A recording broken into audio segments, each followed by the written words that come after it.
Should do it. I'll verify it as it comes through. Keep up.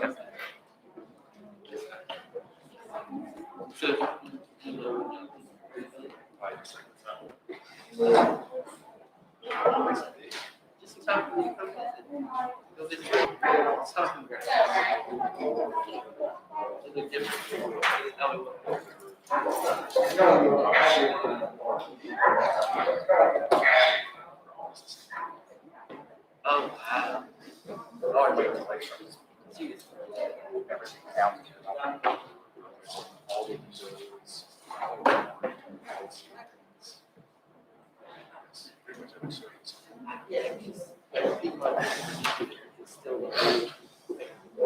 Good evening. It is 6:04, and we are going to call our board meeting. It is Dr. Thomas, if you would take roll for us. Yes, ma'am. Mr. Davis, Here. Ms. Gallagher, Here. Mrs. Davis. Here. Dr. Yeager.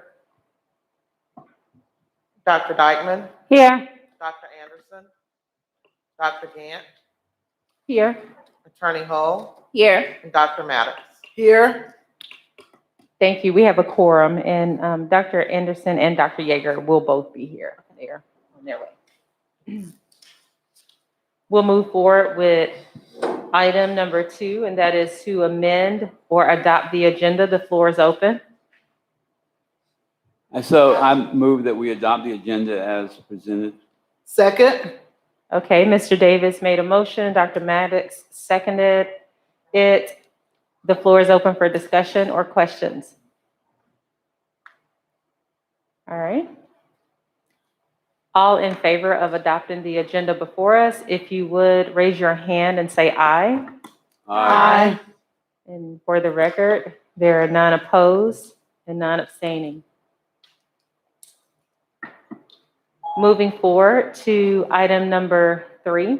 These are our informational items. We'll start with 3.1, and that is early Head Start. Are there any follow-up questions about the information that was provided for us?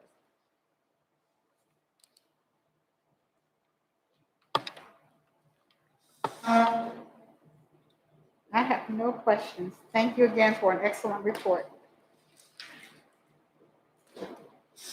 Okay. We'll move forward with item 3.2. This is our Athens Community Career Academy report. I thought that Dr. Thomas made some very good comments that were found in the minutes. And hopefully we can kind of follow up on them, particularly the idea of the financial literacy course.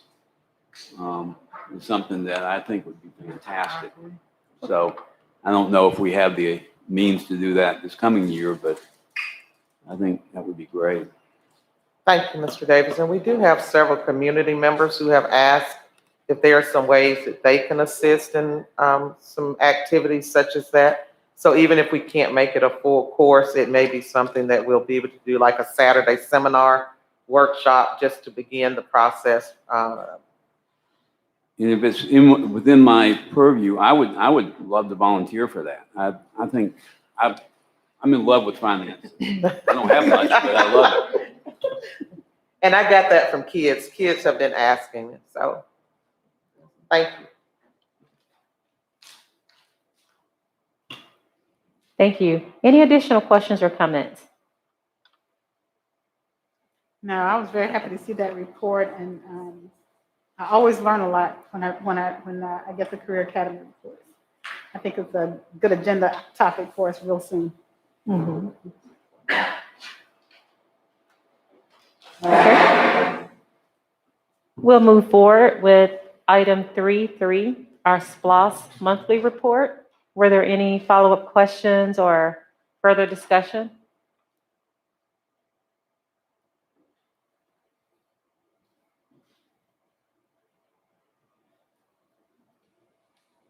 I'm going to confess to not having gotten to that one. Sorry. Okay. All right. And if there are, of course, any additional questions that you come across, definitely feel free to reach out to get those questions and concerns addressed. Any others?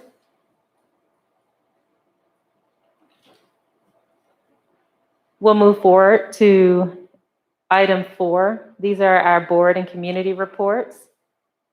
In my view, I only had one, and we'll get to that, the Envision Athens, but 4.1, the Athens Area Community Foundation. No report tonight. Okay. And item 4.2, Community Oversight Committee, SPLOS report. Usually Dr. Yeager. Mm-hmm. Mr. Day, do you attend that as well? Or is it just Just Dr.? Oh, okay. All right.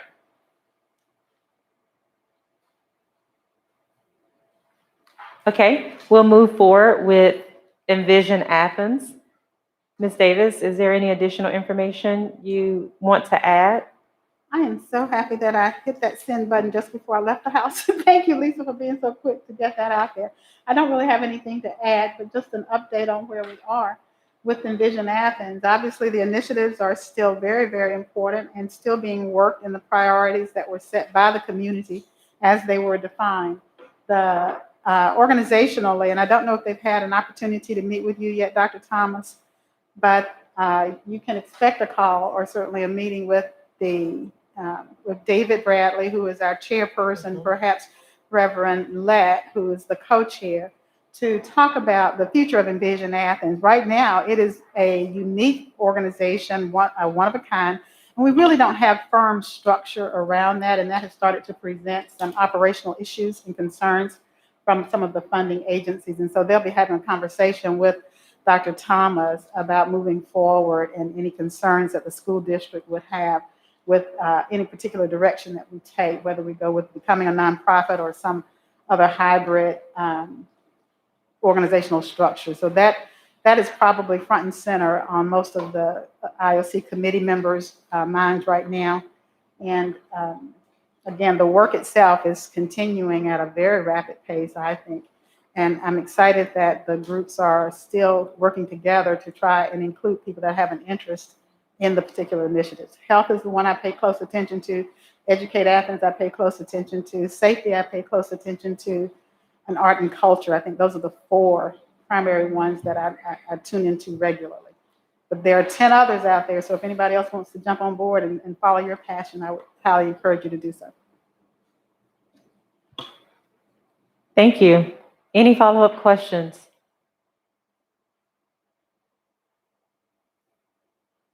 Okay. We'll move forward to item 4.4, the Georgia School Boards Association. I don't have any updates. I know Ms. Palmer did send out some communication regarding individuals that were interested in attending the summer conference, and I think we have 2 people.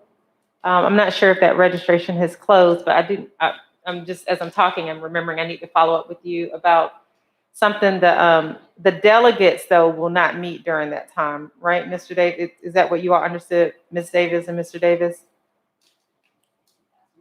Yeah. Okay, Ms. Palmer, okay. That is correct. Okay. That's going to be later. And so I don't know if it could be helpful, and I'll follow up with you to have it, because Ms. Davis is the alternate, and although the delegates won't be meeting, to still, have at least someone there that can, attend some of those seminars and just be given some heads up and speaking with So if people about the called upon and upcoming. pressed into service, I will be happy to serve. Okay, yeah, and I'll follow up about that. But there is going to be a business meeting where there will be elections, and also there will be proposed changes to the agenda. Okay. So there is a meeting coming up. The operations committee met 2 weeks ago, and there were 3 proposed agenda items for the Georgia School Board Association that were put forward. And so whoever does represent us at that meeting of the business meeting of the Georgia School Board Association, I really hope that they would talk with me beforehand, because there's some things that I'm concerned about in terms of at least one of those proposals that passed. Okay, so maybe you and I, or me, you, and Ms. Davis can Sure, talk as well, no. just to be sure. Right. I'm not sure that I will be able to attend, but we can talk. I think the confusion is part of it is virtual and part of it is in present. So it may be that the actual delegation is virtual, but then they're still having a limited conference. So I have not been following that, but Okay, the impression I had is that they divided it up and one's virtual and one's in person. okay.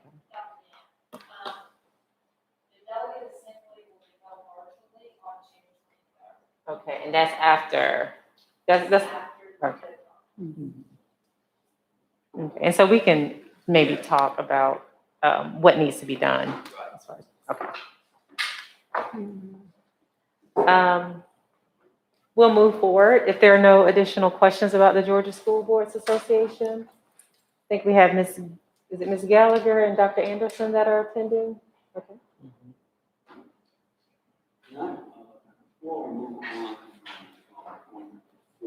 Can you speak in your mic, Mr. Davis? Excuse me. Before we move on to point 4, I just want to put something out there as a potential idea. I know Dr. Thomas and I talked about it, and y'all may have talked about it too, in terms of the president and the vice president. But you know, I know that these work session meetings are scheduled to, you know, we're accustomed to them being a bit longer, whereas the business meeting, we want to go at a fast clip. And I think that if we're going to re-emphasize the importance of our committees, you know, I think what Dr. Thomas and I talked about is perhaps having the reports made during this meeting of the committees. Because I know in the past, you know, when we've had a joint meeting with the county commission and the school board, and four of the members weren't there, you know, there was some good information that we all could benefit from. But, you know, knowing that we needed to rush right through it is kind of like, yeah, we met with the county commission and we talked about this, and then that's it. So I think that there's, if we switched it, we would maybe take a little bit more room, more time to do these committee reports. So if that's something that people can consider. Okay. Noted, and if everyone would note that, and if you have any, you know, additional thoughts around that, if you would share those with the board or Mr. Davis and Dr. Thomas. I think it's something that, you know, certainly, yep, as it relates to the agenda, that could be accommodated. And then also just related to that too, just the importance that even with the committees and other groups, if there is any written material or official notes or even a brief summary that you can provide, then that's helpful. And so I'm talking to myself too. If there are none, then there are none. Oftentimes, like if someone's not meeting or whatever, but yeah. Okay, we'll move forward to the board president's report. There are a few things that I wanted to mention. And let's see. Right now, the 15th and 16th, that seems to be the date that most people can attend our retreat. And so I've reached out based on the survey about our availability. I've reached out to Mrs. Rame and Dr. King to see if they would be able to provide professional development for those days, and they are able to. Right now, our self-assessment will take up a significant part of that. One, because we're supposed to be doing our self-assessment. It was recommended that we do it twice a year. And so this would be our second time and where we'll review our assessment of ourselves and, you know, our functioning and governing as a board. And then if there's any time to put in one or two other things, we may be able to do that. But there are two specific questions that I need answers from you about. The 15th and the 16th, we did not have a specific time. And so I wanted to know with the 16th, the 15th we have for the evening, like the 6 to 9, but the 16th is a Friday. And so I need to know from you, what do you prefer? Do you prefer us to go from 4 until 9-ish, or would you prefer that to be a daytime retreat starting at 9 or 12? If you recall our last retreat, it was over 2 days. The first day was about 3 or so hours, and the second day I think may have been close to 5. And so we will need close to 5 more hours. So do you all have a preference, or as it relates to your availability, what are we going to do for the 16th? So the 16th is a Friday? July, I'm sorry. Yep, it was the July. Ms. Palmer sent out a few dates, and so Right, this right. one would be that 15th, 16th combination. Okay, I was trying to see this calendar. So this is a Thursday and Friday instead of a Friday, Saturday? That's right. Okay. And right now, Thursday is a little bit easier to lock because it's, you know, our evening time. But I need to know what time Friday would we like to start. I would prefer morning, but I'm flexible. I don't have anything on the calendar for either of those days, but I would prefer morning so that we can pick up where we left off at Thursday evening. Okay. Others? I'm fine either way. I can do morning. I could support that too. I think I can do morning. Which is good. Okay, so I've heard a couple of either's and one preference, I think, for morning. Is there anyone that cannot do morning? So I'm gonna look at, any others that cannot, where it's gonna be a barrier to do morning. So if there is anybody that's a barrier to morning, then I'm fine with doing evening. I want everybody to be able to participate. So if that's a barrier, then I'll remove my preference. Haven't heard from Ms. Gallagher and Dr. Thomas. I know we sort of, I'm fine. I just left that day open.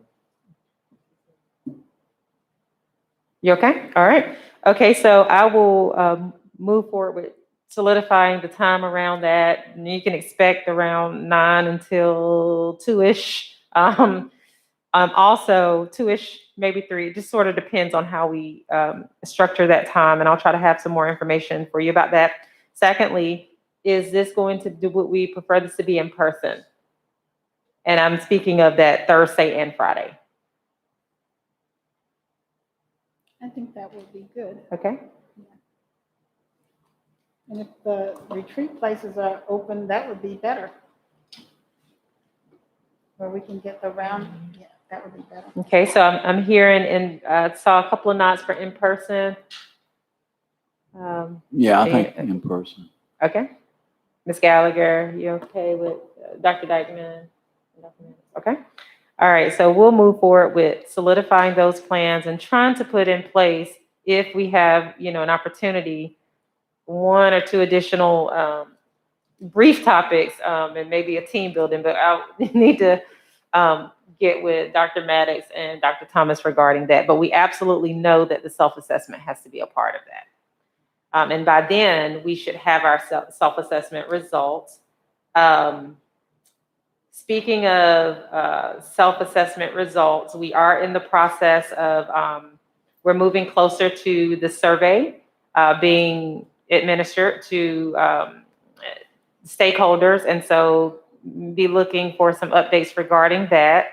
Ideally, we would have information both from our stakeholders and ourselves as we complete the self-assessment, but we're not quite sure if we will. That's our goal, to have that completed. Dr. Maddox and Dr. Thomas, can you think of anything I might have forgotten that was urgent? I don't think so. Okay.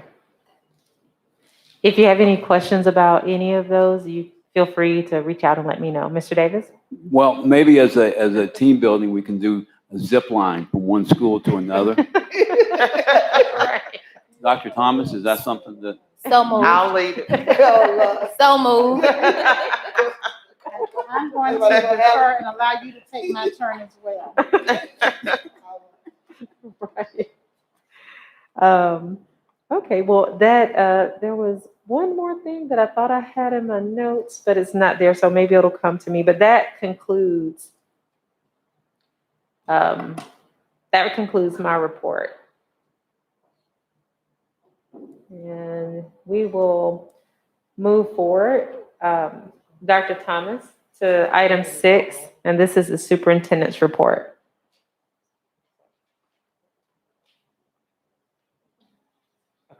Okay, I'm sorry. She had sent us a message that reminded us that the 15th is normally a board meeting, but I think that's the one we don't normally meet, so we took it as an option to do PL, right? Right, Is that- okay, okay, yeah, she there's wanted a to make sure. personnel, normally there's at least the past year or two, has there been, if there are any personnel, does anyone remember? Right, we can Okay. bring any of that if we need to, but it's not Yeah. we have, okay. Yeah, and so really for that night, the agenda would be, personnel, any personnel needs, but then the rest of it for, professional learners. development, Okay, yes. that's what I thought. Okay, wanted to be sure. Yes, ma'am, and I will get through mine as quickly as possible. Just a reminder for all of our board members to remember that we need you to sign up if you want to speak with Dr. Schaefer at one of the 3 sessions, and if you could do that by the end of tonight, because he's waiting to hear from us to confirm the dates that Ms. Palmer sent out. So if you can refer back to that email and just let her know if you would like to speak with Dr. Schaefer, just to hear directly and be able to ask any questions related to Cognia and their next visit. Please follow up with her by tonight, because she wants to follow up, with him by tomorrow. And that is also, should we go ahead and put our names in I think Ms. Palmer also sent out a document where we could put our Yes, names? Should we yes. go ahead So and put it? Okay. She had blocks of time when we could have those conversations based on his availability. So if you would go ahead and put yourself in one of those slots this evening, then she can communicate that to him. Next was the Survey and Advisory Committee. Dr. Gannon and I had spoken about that, and I think we had decided I was just going to hit on that a little after speaking with Dr. Schaefer, and you all can get clarity on this when you speak directly with him. But they did advise that we establish a type of advisory structure, and we could do that in any way that we wanted to. Looking at the timeline for our next Cognia visit, we felt that it would be best to use a structure that's already in place, which would be our LSGTs, and we could choose to make sure we had parent, teacher, and community representation for this first round.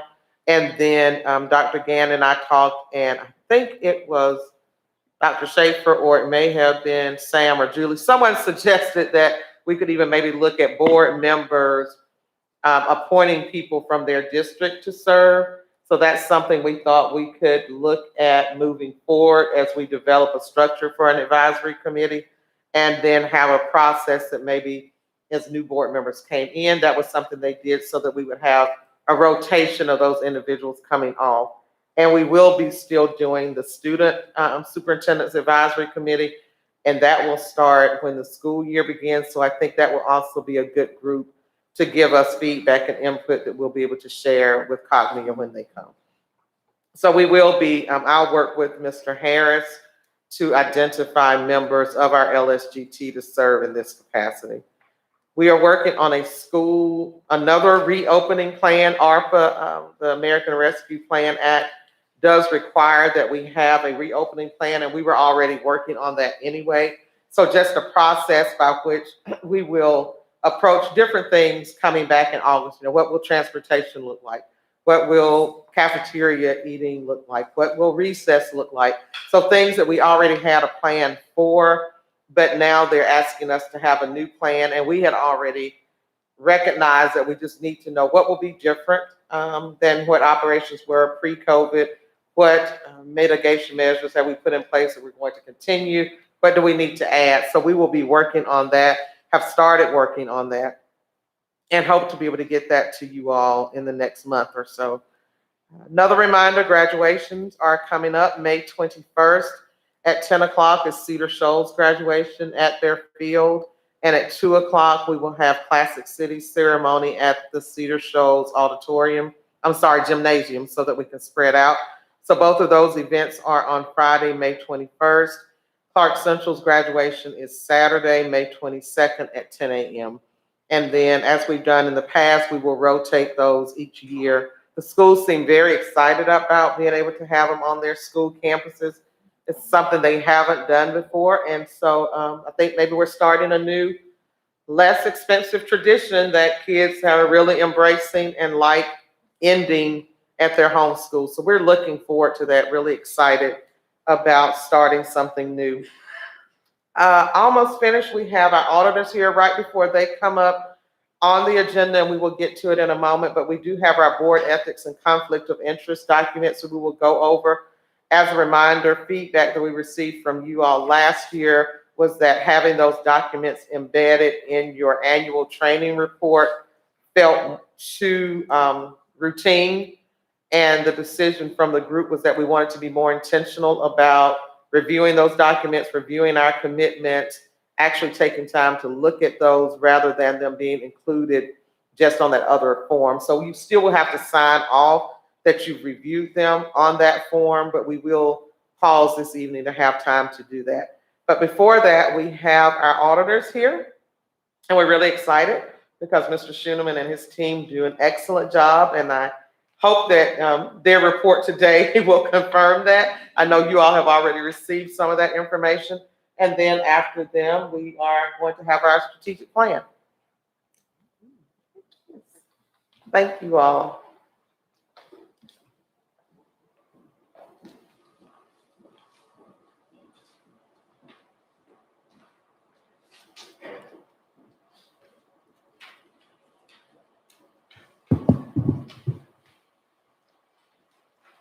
Hi, everyone. I'm Jenna Oglesby. I was the engagement partner for the FY 2020 audit. And then I have with me Caleb Deans, who is our. You can take the mask off if you're comfortable. Yes. I'm comfortable so they can hear you on the video. I'm fine. I'm vaccinated. Hopefully, can you guys hear me a little bit better now? Great. So kind of to start over, I'm Jenna Oglesby. I was the engagement partner for the fiscal year 2020 engagement.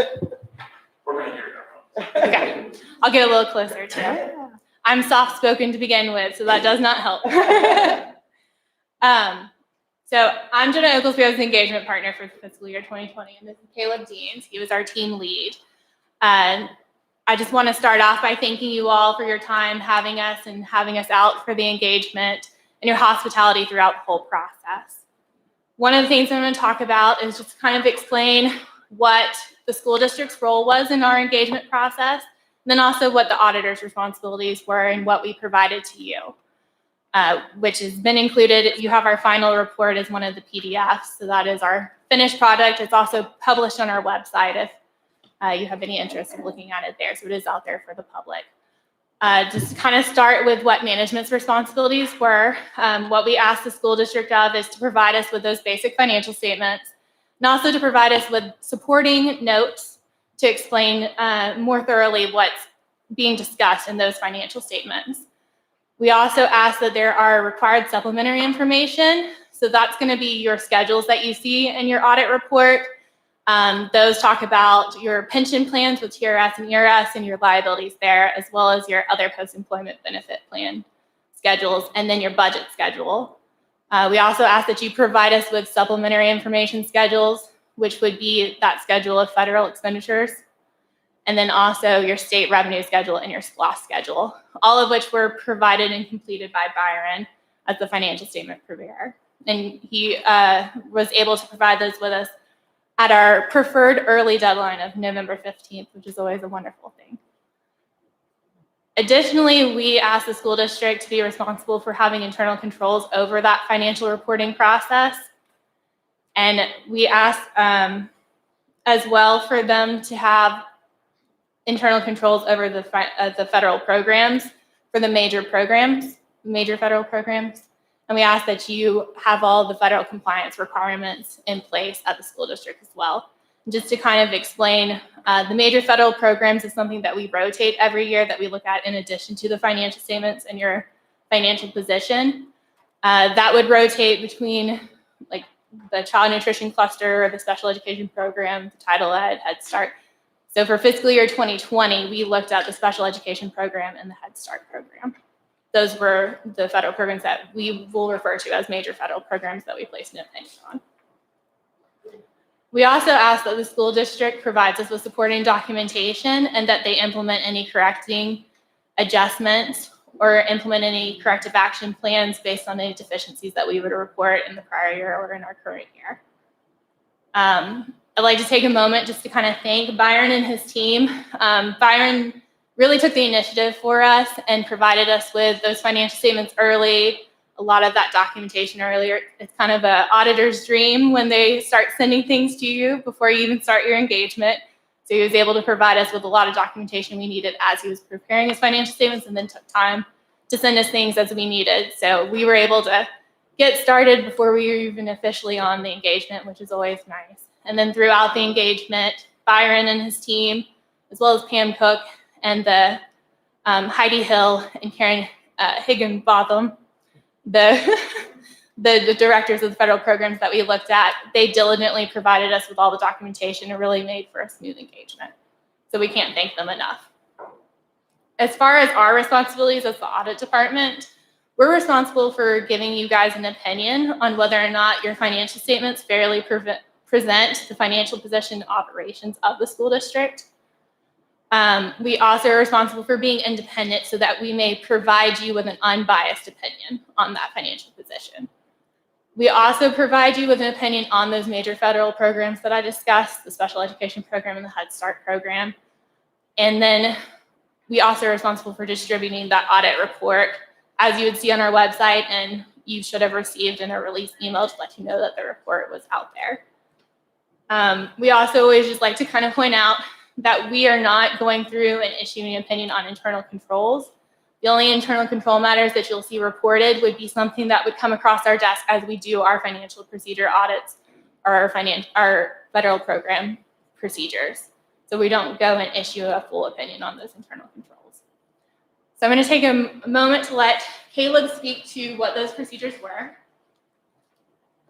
Yes, I'm Caleb Deans. I was the team leader for our audit for the fiscal year 20 audit. And just, again, thank you to Byron and all of his team for everything they did to make it a smooth audit. This is our first year of performing audits virtually, and so we really appreciate a lot of the hard work that they did to work with us on that and get us everything we needed. So we really appreciate their help. I just wanted to go over quickly just kind of it's just a general idea and some examples of the work that we performed. So as auditors, we're required to gain an understanding of the entity and its environment. So we perform, and as well as over internal controls. So we do a lot of interviews and narratives with people about the processes, the financial processes they're involved in. And then we review documentation for the internal controls that are in place. Just as Jenna mentioned, we don't place an opinion on internal controls, but we are required by standards to ensure that they have been properly designed and implemented. So we do reviews of documents to make sure that those controls have been implemented on both the financial side and for federal compliance to ensure that those are there. And then just some examples of procedures we do. We'll review bank reconciliations, and we perform bank confirmations where we verify with the banks how much is in there. We'll confirm with the Department of Education what the revenue should be. So, and then we'll do overall salaries tests, those sorts of things, just to verify that the numbers that you see in the financial statements are materially free from misstatement. And Then for federal programs, we'll review voucher packages and the salaries of employees who are part of the major federal programs and those sorts of things. And so in our report, there's 3 different letters that are included in our report. The first one is our opinion letter. And the opinion for the fiscal year 20 audit is an unmodified opinion, which is the highest level opinion that you can get. It means that there was no material errors, so it was the highest opinion you can have. And then our other 2 letters relate to controls and whether or not we noted any internal control deficiencies during our audit. And the first one is our yellow book letter, which is related to financial controls. And that was also a clean one. We did not have any issues that needed to be put in the report for financial controls. And then our last one is the uniform guidance letter, and that's related to federal programs and controls related to that. And we also didn't have any findings on the federal end either. So there was a clean letter for that as well. So with the only, absolutely, yes. Do y'all have any questions for us about the audit or any of the communications that we've sent?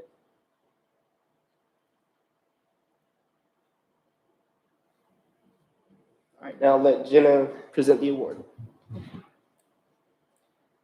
So due to that wonderful opinion units and all of the hard work that Byron and his team has done, we're very happy to be able to present the award of distinction for excellent financial reporting to the school district.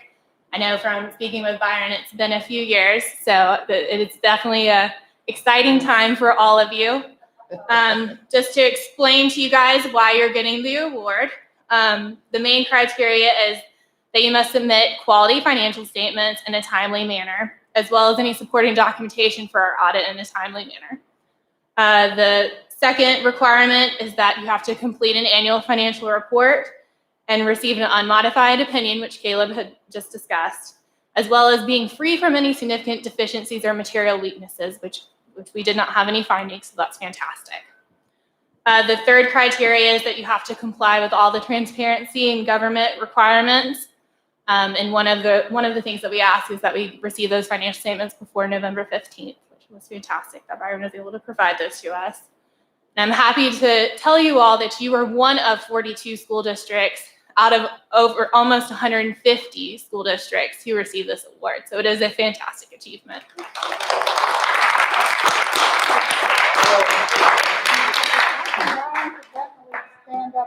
Byron, we need to walk around. We need to Shake our hand. You need to shake our hand, Byron.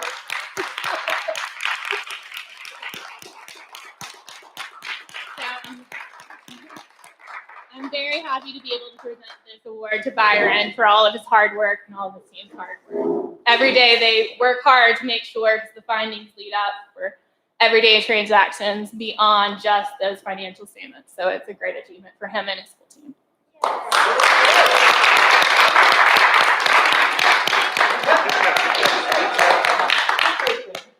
Come on.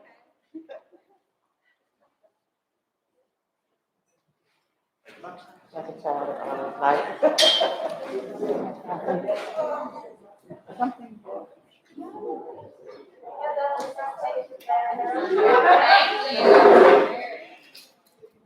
you all for being here. We appreciate them actually driving to Athens to do that in person because they had the choice to be here virtually, and it was important to them to be able to present face to face to Byron and him and on behalf of his team. So we really appreciate you all doing that, making the drive. Thank you so much. And Thank you all for Yes. having us. thank you. Safe travels. And thank you and congratulations, Mr. Schoeneman. We are very proud of your hard work and how you're even able to explain it to us in a way that we can understand. That helps as well. So thank you. And Mr. Gaskins slid in right on time just for his presentation, and he is standing in for Mr. Board had voted on in 2018, and those were all things that we did not change because that is a lot of the work that takes even more time just to get the community families, board members, teachers in to get their voice on what the vision and mission should be. And we feel that our vision and mission are very aligned to what they have been. And the main changes we have worked on are just making the strategic plan itself something that people can understand hopefully more easily and see how they fit into that work. So, you need water? Good afternoon, board. Dr. Thomas. So we are excited to present our strategic plan to you all. Again, Mr. Harris has led this effort. He's done an amazing job. I am standing in his shadow, so I'll do my best to present all of the different aspects of the plan that he's worked so hard on, as well as our cabinet members. And cabinet is here to support him if they get to their parts and you have questions. So our vision, building a culture of high expectations and equity in which all students grow academically and socially to improve our community and our world. So you will see equity in our strategic plan as the foundation of everything that we do. Our mission, the Clark County School District is an ambitious community of learners in a diverse and culturally rich county. We are committed to equity and excellence through the implementation of rigorous standards and a safe and supportive environment on every campus, in every classroom, for every child. And then our core beliefs. I won't read this whole slide to you, but I'll just give you a second to read it to yourself.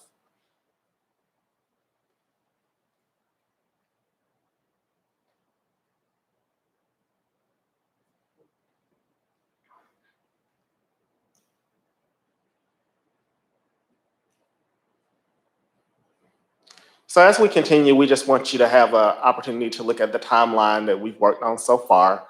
So we've been working back in February, which seems like a lifetime ago, February 2020, up until today. We have received input from our principals as well as executive staff. We've had some strategic focus from 198 community stakeholders. We've also collaborated with the superintendent's cabinet as well as the executive staff on the development of strategic priorities based on stakeholder feedback. And then last week, we met with representatives from the LSGTs, all of our LSGTs, to get some additional feedback with our final draft that we're going to present to you tonight. So when we first started working on our strategic plan, we sent out a survey and asked stakeholders what they would want to focus on for the next 2 years. So based on their responses, about 38% of those responses were related to student achievement, 11% was community collaboration, 24% was climate and culture, 11% was human capital and development that lives in our HR arena. 2 was fiscal responsibility, because we do so well at that. Not a lot of people thought that that needed to be a focus, as evidenced tonight. And then educational equity, which was 10%. If it did not fit in one of those categories, we put it in the other category, which was 4%. Some of those responses were related to the pandemic, related to reopening. We thought that was appropriate for our focus, but maybe not to live directly in our strategic plan. So our strategic focus for our plan moving forward. So this is a graphic that shows that we'll focus on student achievement, community collaboration, fiscal responsibility, climate and culture, human capital and development. And as you can see, educational equity is not a pillar, but it's the foundation of how we do our work. So educational equity, the foundation and lens through which all of the work is done in the Clark County School District. You all may be familiar with this picture as it illustrates educational equity. In the first picture, it shows that all students are given the same box to look at the soccer game, but there's still a student or a child that is unable to watch that soccer game. In the second picture, there's the student getting 2 boxes, allowing him to see the soccer game. But we've added a third picture that means let's just remove that fence. So that fence is blocking, so let's have a fence that is see-through so all students can see the game without needing a box. So as we look at our strategic priorities, Strategic priority number 1, which I love, is student achievement. Prepare every student for college and career success. So we have 3 goals as it relates to this priority. The first goal is an elementary goal. The second is a middle school goal. And the third is a high school goal. So as we look at goal 1, we will increase the number of students who demonstrate progress as measured by student growth percentiles, also known as SGPs, on state and district assessments. And we just put a note there that baseline data is needed. So we would take baseline data to see the number of students that are meeting those student growth percentiles, and we will want to increase that every year. And I will go over a little bit more about what student growth percentiles are. Number 2, at least 90% or more of 8th grade students will be high school ready. So there is a definition for high school ready that I will also unpack for you in a moment. And number 3, ensure that 100% of all high school seniors graduate college and career ready. We want to make sure that when we celebrate our graduates and they walk across that stage, that that diploma actually means something. So our first goal, we will increase the number of students who demonstrate progress as measured by SGPs on state and district assessments. So Georgia implements the student growth percentile methodology. So SGPs describes the amount of growth a student demonstrates relative to academically similar students from across the state. So growth percentiles range from 1 to 99, with lower percentiles indicating lower academic growth and higher percentiles indicating higher academic growth.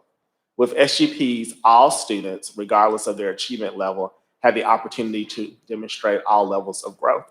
So we talk about proficiency, meaning how well students master the standards, but this is talking about growth, meaning how much did a student grow in 1 year.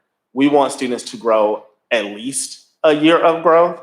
When students are behind, they need to grow at least 1.5 years or 2 years to be able to close that achievement gap. But we really want 100% of our students to enter a classroom and have a full year of growth every year.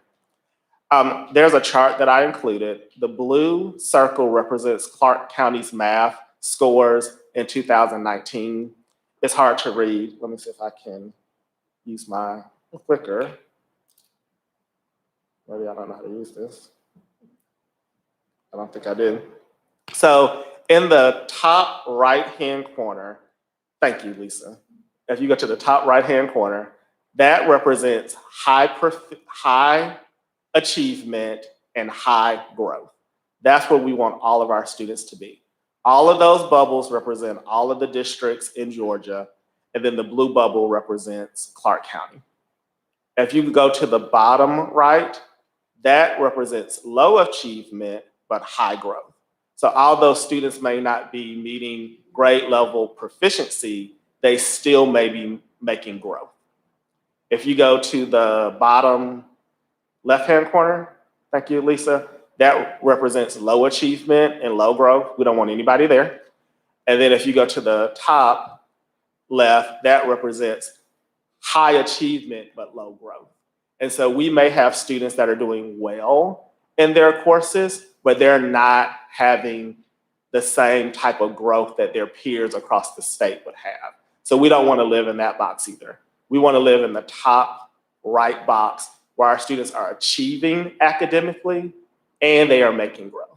So this is just an example of where we are with our math from 2019.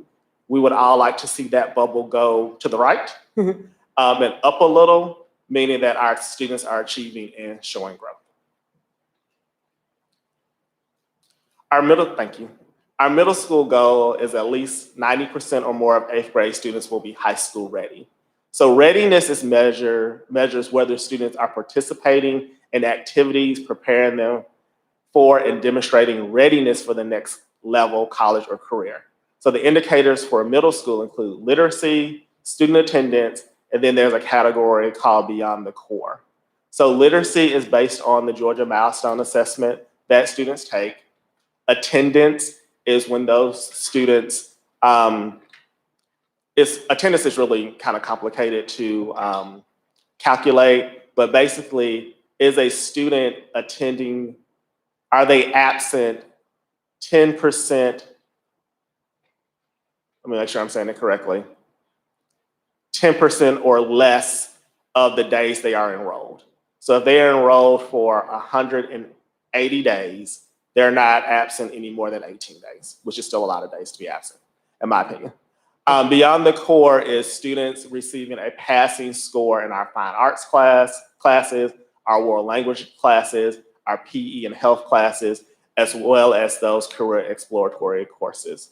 So for an 8th grader to enter high school ready, that means they read on level, they have good attendance, and they're passing those fine arts classes, world language courses, PE, health classes, and those career exploratory courses. High school ready is a big one. This one is hard to read, but I will go over it. We want 100%. Oh, I'm sorry. Was there a question? I'm sorry, Ms. Gallagher. Okay, so on the last one, Yes, ma'am. you said literacy is based off of milestone score? Yes. Is it, and that's the only thing that we're using? That is how, yes. So that is how the state gives us a literacy rate. We have our internal ways of assessing progress towards literacy, and then they take the milestones that gives us our overall literacy.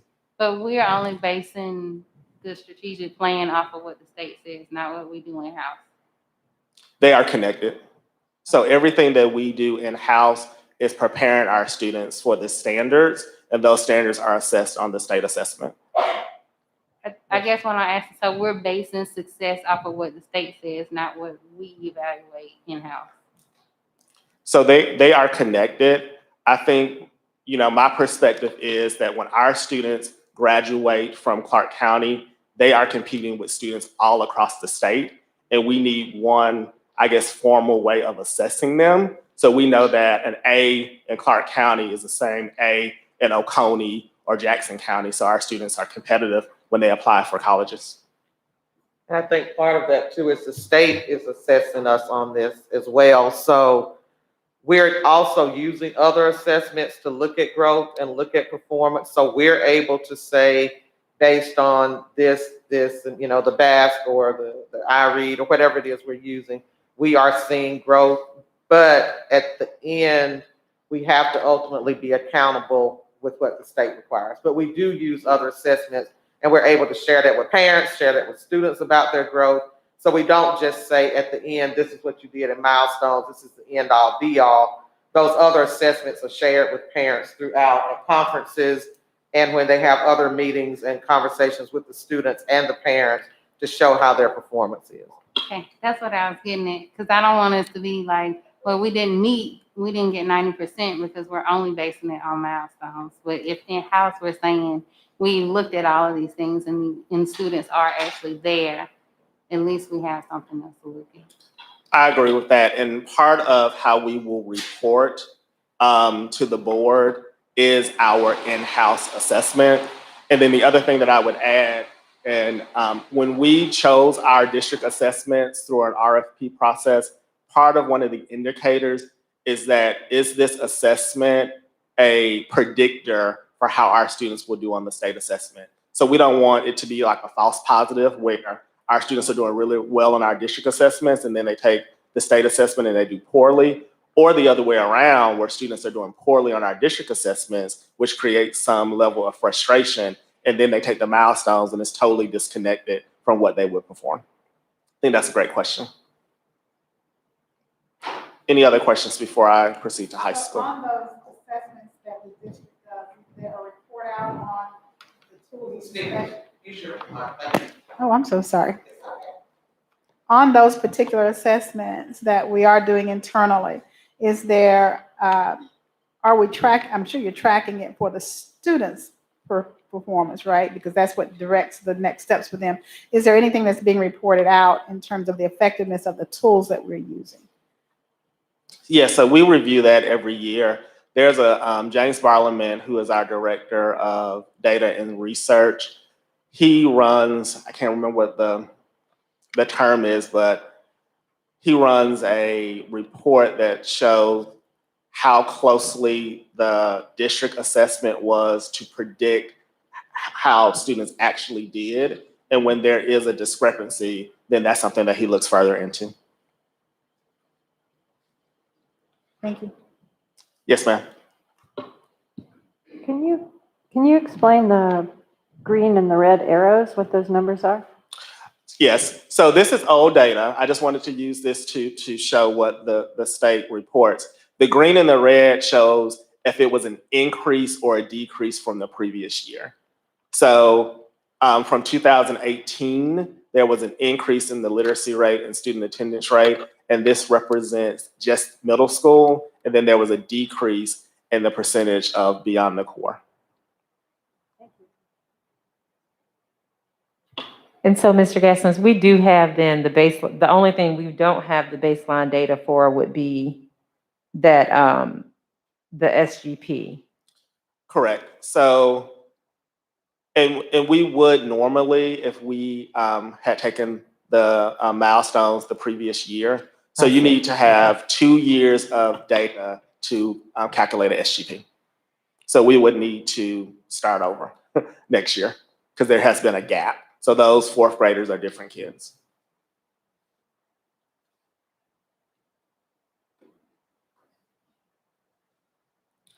So high school is a big one. So they define a student being college ready by their literacy rate, their student attendance, their accelerated enrollment, which includes AP classes or IB classes. It includes their pathway completion. So when students take 3 courses in a pathway, then they can sit for the industry certification. That determines pathway completion.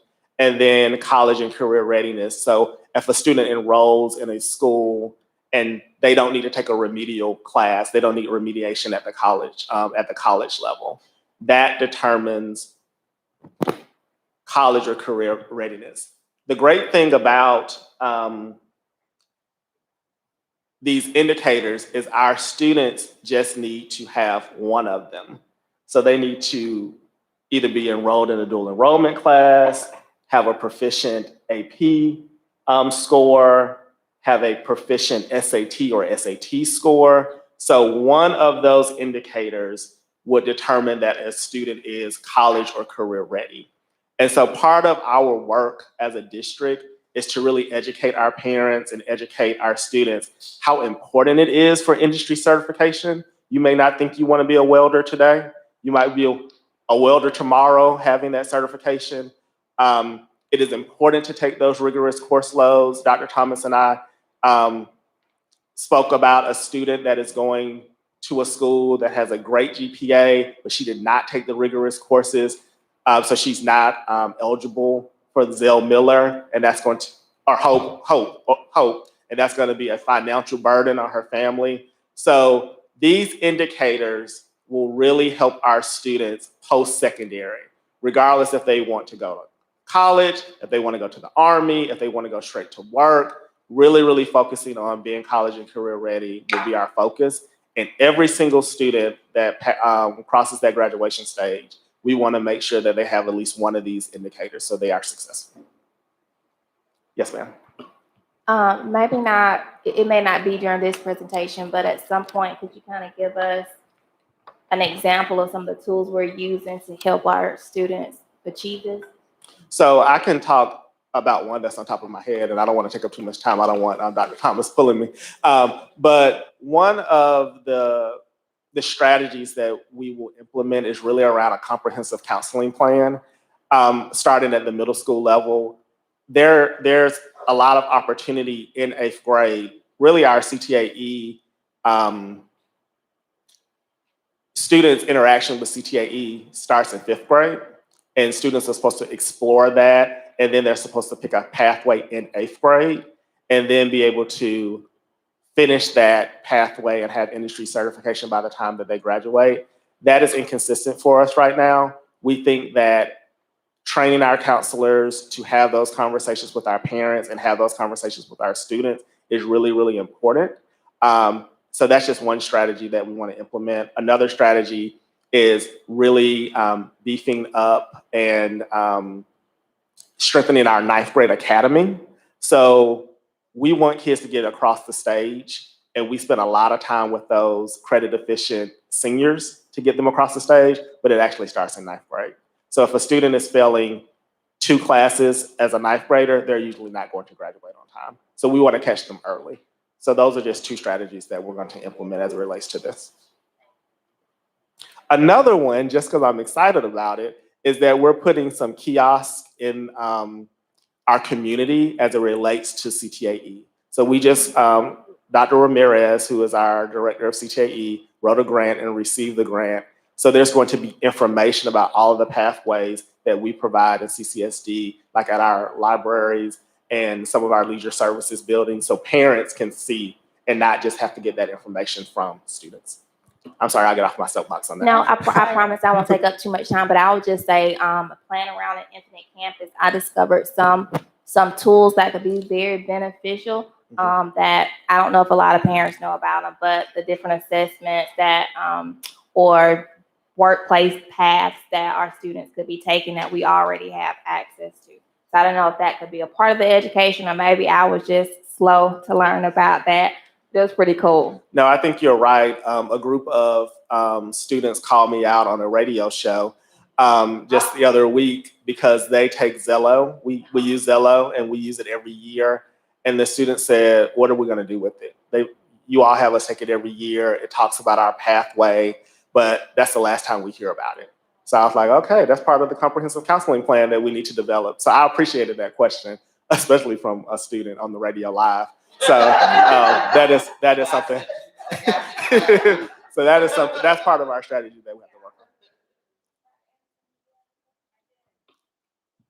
on. So what's the 49.27 that's there in the accelerated enrollment unbenchmark rate? What does that mean? Ask me that. You said the college on the career and college readiness. Yeah. It's a calculation. I would have to go through all of the calculation. It doesn't represent a percentage of students. It represents like total points. So they're like weighted points. I don't know it offhand. I would have to unpack it. Okay. But it represents a weighted point scale. That's how they come up with each of the different categories. It doesn't represent students. It represents weighted points. And so as a follow-up, am I understanding this right, that we have 90% of high school students enrolled in accelerated coursework, but the literacy rate is 55.8%? Doesn't that seem a little bit strange to you? So could you walk me through how that's possible? So we have students that are enrolled but don't do well on the AP exams. And the other hard part about the literacy rate at high school is that the literacy rate is only determined for, I believe, 9th grade and 10th grade students. So it doesn't represent 11th and 12th grade students. So that accelerated enrollment represents more students than the literacy part. But to your point, students are enrolled, but they're not always doing well in the AP classes or taking the AP exam. Right, because it looks like 81% of them are taking AP classes, but down at the bottom, their AP scores somewhere, I was seeing, are pretty, like we're not getting as many students who actually pass the AP exams. Correct. So that seems really problematic to me. And I wonder, has there been discussion about how to encourage students to enroll in the courses that are appropriate for their learning level? Because if they start falling further behind within the classroom, then it discourages them to continue to want to learn. One of the strategies that we were talking about just this week, Dr. Anderson, with my coordinator, Gifted, is that the College Board offers what they call pre-AP classes that is basically 9th grade English and 10th grade English as an example. And having students take those courses that helps them with the rigor of those courses before they take an AP class. So that is something that we're thinking about. And the other thing is that we really have to think about the consistency and rigor of our classes from school to school and class to class. Nice. So again, if the literacy is 9th and 10th, what you start to see as kids progress to 11th and 12th grade, many of those kids are your kids who are doing better. It's unfortunate, but you start to lose your kids who aren't doing as well. So they're captured in that literacy rate, but then your students who are more average to high average are there for those 4 years. So then that also adds into that accelerated enrollment, because those kids who continue on, many of them are then taking those more challenging courses. So that has a 4-year, right? Yes. A 4-year enrollment number versus the literacy having a 2-year. And it's really unfortunate, but it's the reality we're having to deal with, in that we lose so many of those kids, which is why that 9th grade academy is important, and really helping these kids identify a pathway and an area of interest so that they can find reasons to buy into and plug into school.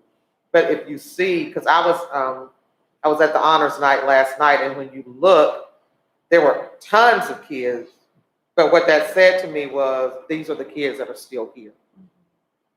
So then what about the kids we lost along the way, who were those 9th, 10th grade kids who were behind? So you sit and you look in this room, God, we have a lot of kids doing well, but then you go back and say, but what was that cohort number like 4 years ago?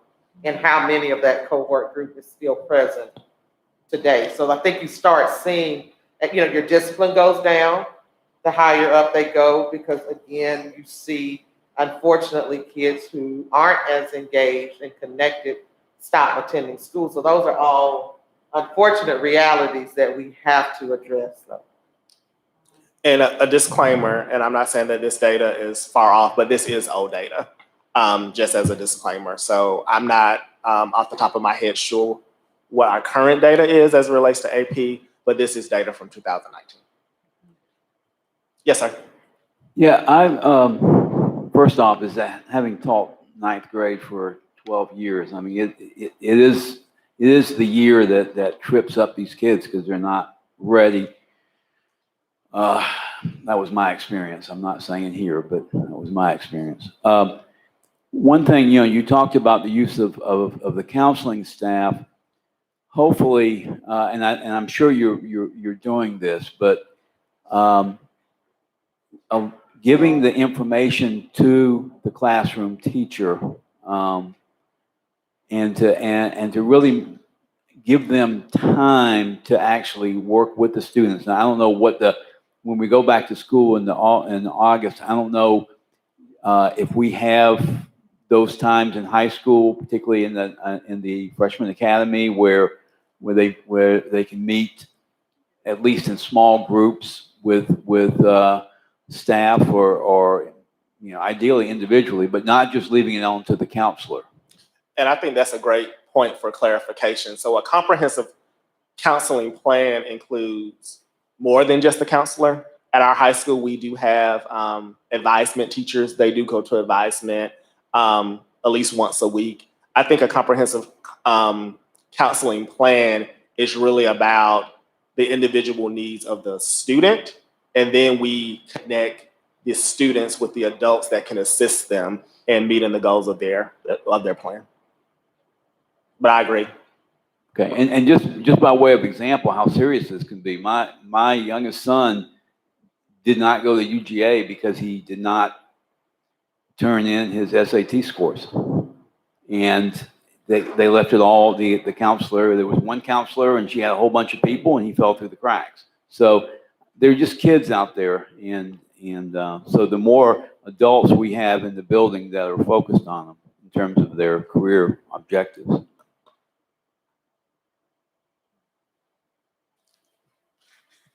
Dr. Madison's telling me to move, so I'm going to move. She's like, is that any more questions? All right, I'm going to go to priority number 2. I got one for clarity. So yes, ma'am. Accelerated includes, because you kept saying AP, so AP and advanced. Yes, ma'am. Okay. Yes. What's the difference? AP is a course created by the College Board that includes an assessment that students can take for college credit. Advanced is an in-house course where we advance the rigor of that course. Thank You're welcome. Another question. Yes, ma'am. So when we look at the difference between the literacy rate and the AP or accelerated enrollment, do you see students taking AP classes to kind of up their GPA with the difference in the calculations? And then, so that is a problem. Are there any ideas that we would have to stop that from happening if that's going to harm them on their transcripts or make the data look incorrect? I don't think it's harming them on their transcripts. I think what is happening is that our students are not feeling prepared to take the AP exam, and it is not punitive. So I want as many students to take AP classes, regardless of how it impacts our data. But if they take the class, I also want them to take the test. And I think that the great thing about College Board courses is that that rigor is nationwide and not just statewide, or not just a Mr. Gaskins creates the rigor for that course. I think our students take the AP classes for a variety of reasons. I think they do take it to boost their GPA. Sometimes it is a way of creating small cohorts within our high schools. But I think that the rigor of an AP class really prepares a student for college. If a student is college bound, they should take at least 2 to 3 AP classes before they go to college, regardless of their ability.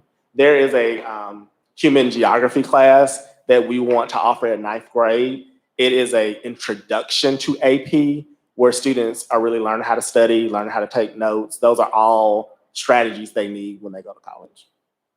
Thank you. You're welcome. All right, so the rest of the questions will be from my colleagues because these are their priorities. Priority 2, community collaboration. So engages families, community members, and civic organizations as active partners. So the goals: increase opportunities for families and community engagement and student learning. 2, create and coordinate an effective communication process that fosters a collaborative work environment. And then 3, maximize school governance and flexibility to promote and support improved student outcomes.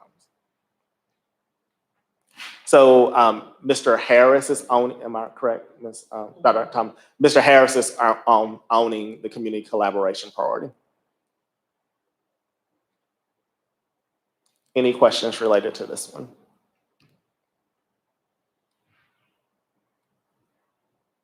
So my question, and this probably is going to cover all of them, but what are the measurements that we're using for these? And is that something we just need to wait for the next iteration of our strategic plan for? You want to answer? Okay. You got that. So most of our measurements are going to be embedded in the actual initiatives and strategies. So we'll have initiatives that we are doing, but we'll have metrics. So our departments will have key performance indicators and other measures. For Mr. Gaskins and achievement, theirs will be, of course, tied to assessments. Our others will develop key performance indicators for their departments. And what we will be able to do is provide, so even though, and we've studied tons of strategic plans and you see it going both ways. The one that we decided kind of model that we've gone with is to have the metrics embedded in the departmental work and the day-to-day work that those teams do. And then we will be able to report out to you all for areas such as this. And for HR has some goals that we will be able to report out to you quarterly or semi-annually how they are performing based on those key performance indicators. I know that's not the answer you wanted, Ms. Linda, I'm sorry, but we could say I'm processing that we could say that we're going to have 25%. And what we found was that we got bogged down in, for those goals, our goal is to accomplish these tasks. How they're being done then becomes the work of those departments. Right. And what we found is that when we started putting it here, everyone got caught up in the how rather than the what. And that's why we went to a model that this is what we want to accomplish.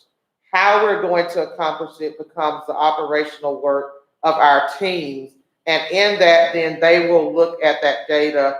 We'll look at how many people are logging on to our board meetings, how many people are accessing the ASL, how many people are using our dual language platform.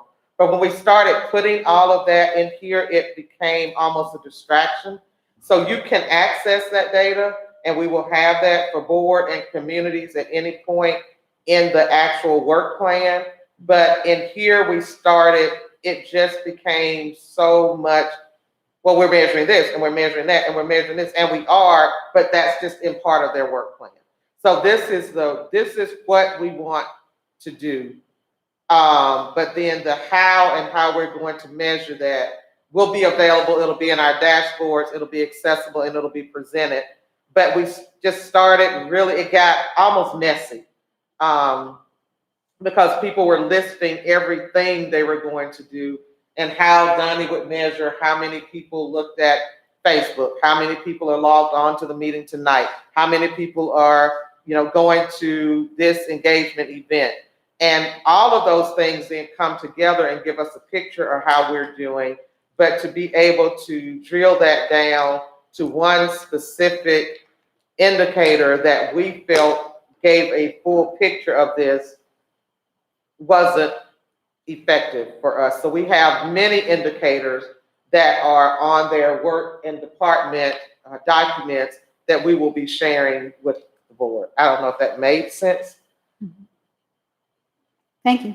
Yeah, we went back and forth, and it was just a lot. I don't know if you remember some of the older ones we pulled out, but it was just numbers after numbers. Okay, we're going to catch this, and we're going to monitor that, and we are. But for the outward-facing document, it seemed cleaner and easier to grasp. But we will be providing that data, and it will be available for board and anyone else that wants to see. So you know that two-letter word, unless you don't hyphenate it, is dashboard, right? So when you're saying you're going to make it available, is that something that is going to be real-time available in terms of being able to go and check and see? Yes, how so I things did are mention the progressing? dashboard a few minutes ago. Yes, now real-time, probably not. Real-time in terms of like quarterly. Right. Or depending on what data we're capturing real-time in terms of by the month. Right. So some of those metrics will be a monthly assessment. Some of them would be quarterly. And then some things may be annual, just depending on what it is.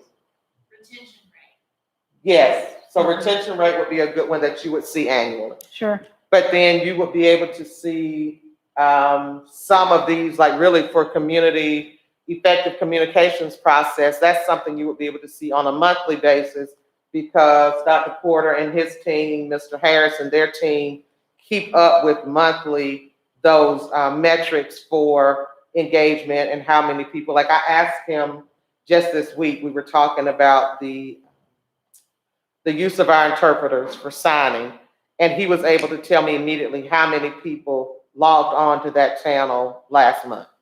So that is a way of knowing we're having effective, or that we're also increasing opportunities for families to engage. But that's just one tool. But if we had put all of that in there, we can get lost in it, but he can give you that data, and that would be in the dashboard and updated just depending on what that data point is. That's very helpful. Thank you. Yes, ma'am. And I know in an earlier version of the strategic plan, you did start to have some of those things in there. And so I had started to put them in a evaluation instrument. And I think maybe that might be some of what Linda's talking about too, is that we need to have some of these metrics so that we know what we're looking at and that you know what we're looking at. So I think that once this is finalized, we'll need to just sit down and figure out what some of those metrics are. And I don't think we need to put like every single thing in there, but just, if we're looking at increase the capacity and effectiveness of LSGTs. So like, what does that mean? What are some of the things that we might look at to determine whether that's happening? And we can give you those. Yeah, and then I think once because I started to put it together, but it wasn't finalized yet. But once it's finalized and we have all those things, and then everybody will get a copy of this instrument. And then maybe that will be more helpful to determine like, what are the things we're looking at for each one of these goals?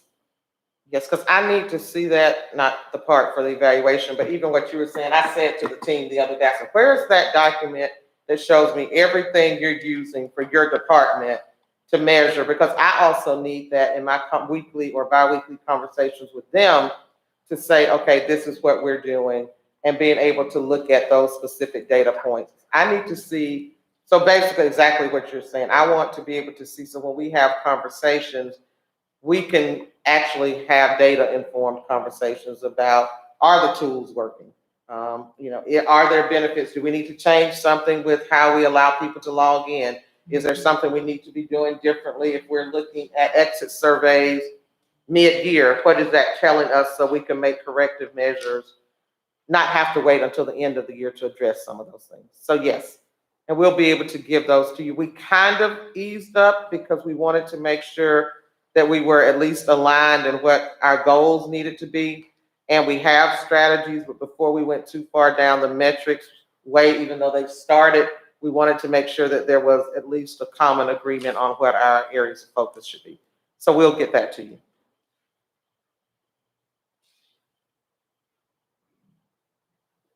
Okay, priority number 3, climate and culture. Provide a welcoming environment and positive school and district culture for students, families, and employees. Our first goal, we will provide an environment in which students and staff feel safe, supported, and accepted. And 2, develop actions and processes to ensure equity is interwoven, integrated into all aspects of district operations. One of the initiatives for climate and culture, led by Dr. Watley and our Director of Counseling, Tessa Barbazan, is really a commitment to having all of our students, all of our schools have the positive behavior intervention systems known as PBIS certification. In the fall, they will release the updated list, and we will have 13 of our 21 schools that are already PBIS certified. So we're already well ahead on this priority. Any questions for priority number 3?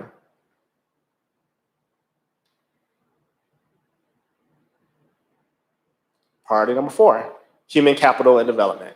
Recruit, develop, and retain effective teachers and staff who meet the district's diverse needs.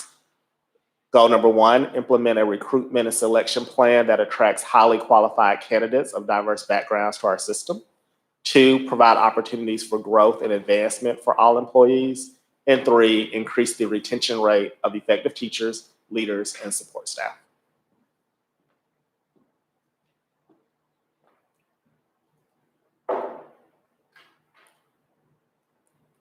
And priority number 5, financial and operational effectiveness.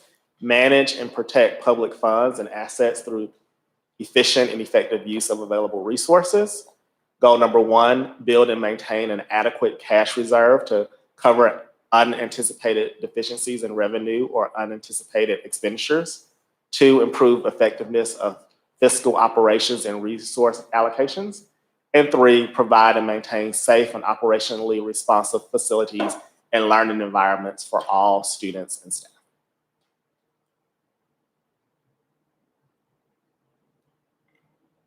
One thing I'll add, Mr. Gaskins, about all of the priorities is that we had a lot of conversation also about just because it's not on the plan does not mean it's not valued work or work that we're doing, but strategic priorities are things that we want to improve upon. There are things that we have been doing that we will continue doing, but they are the identified goals and areas that we want to see a intensified focus on for each of our departments.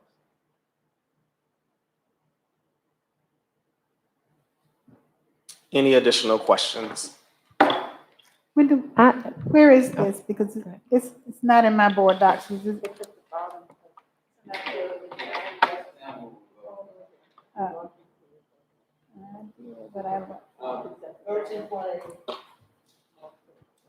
I've got one question. When you talked about the community stakeholders' priorities that they listed, that very first slide. Was that, were they only given one choice? I mean, because it's kind of surprising to me. I'm just trying to. If I remember correctly, and this would be a better question for Mr. Harris, I believe it was open-ended. It was an open-ended survey, and then Mr. Harris took the themes and put them in these buckets.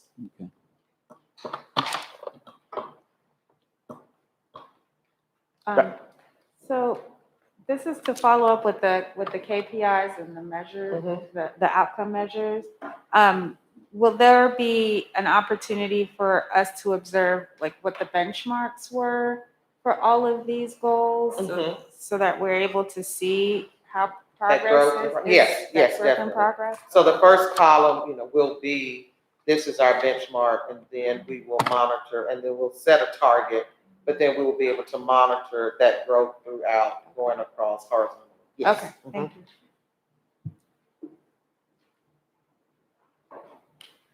I don't know if it's a question. I'm trying to figure out what priority 3, and I think I was wondering, like, why didn't I think I was looking in the wrong I think I was looking in a document that had some of this stuff, but it could have been, I don't know if it was from the last time, and so I'm sorry that I was in a different document.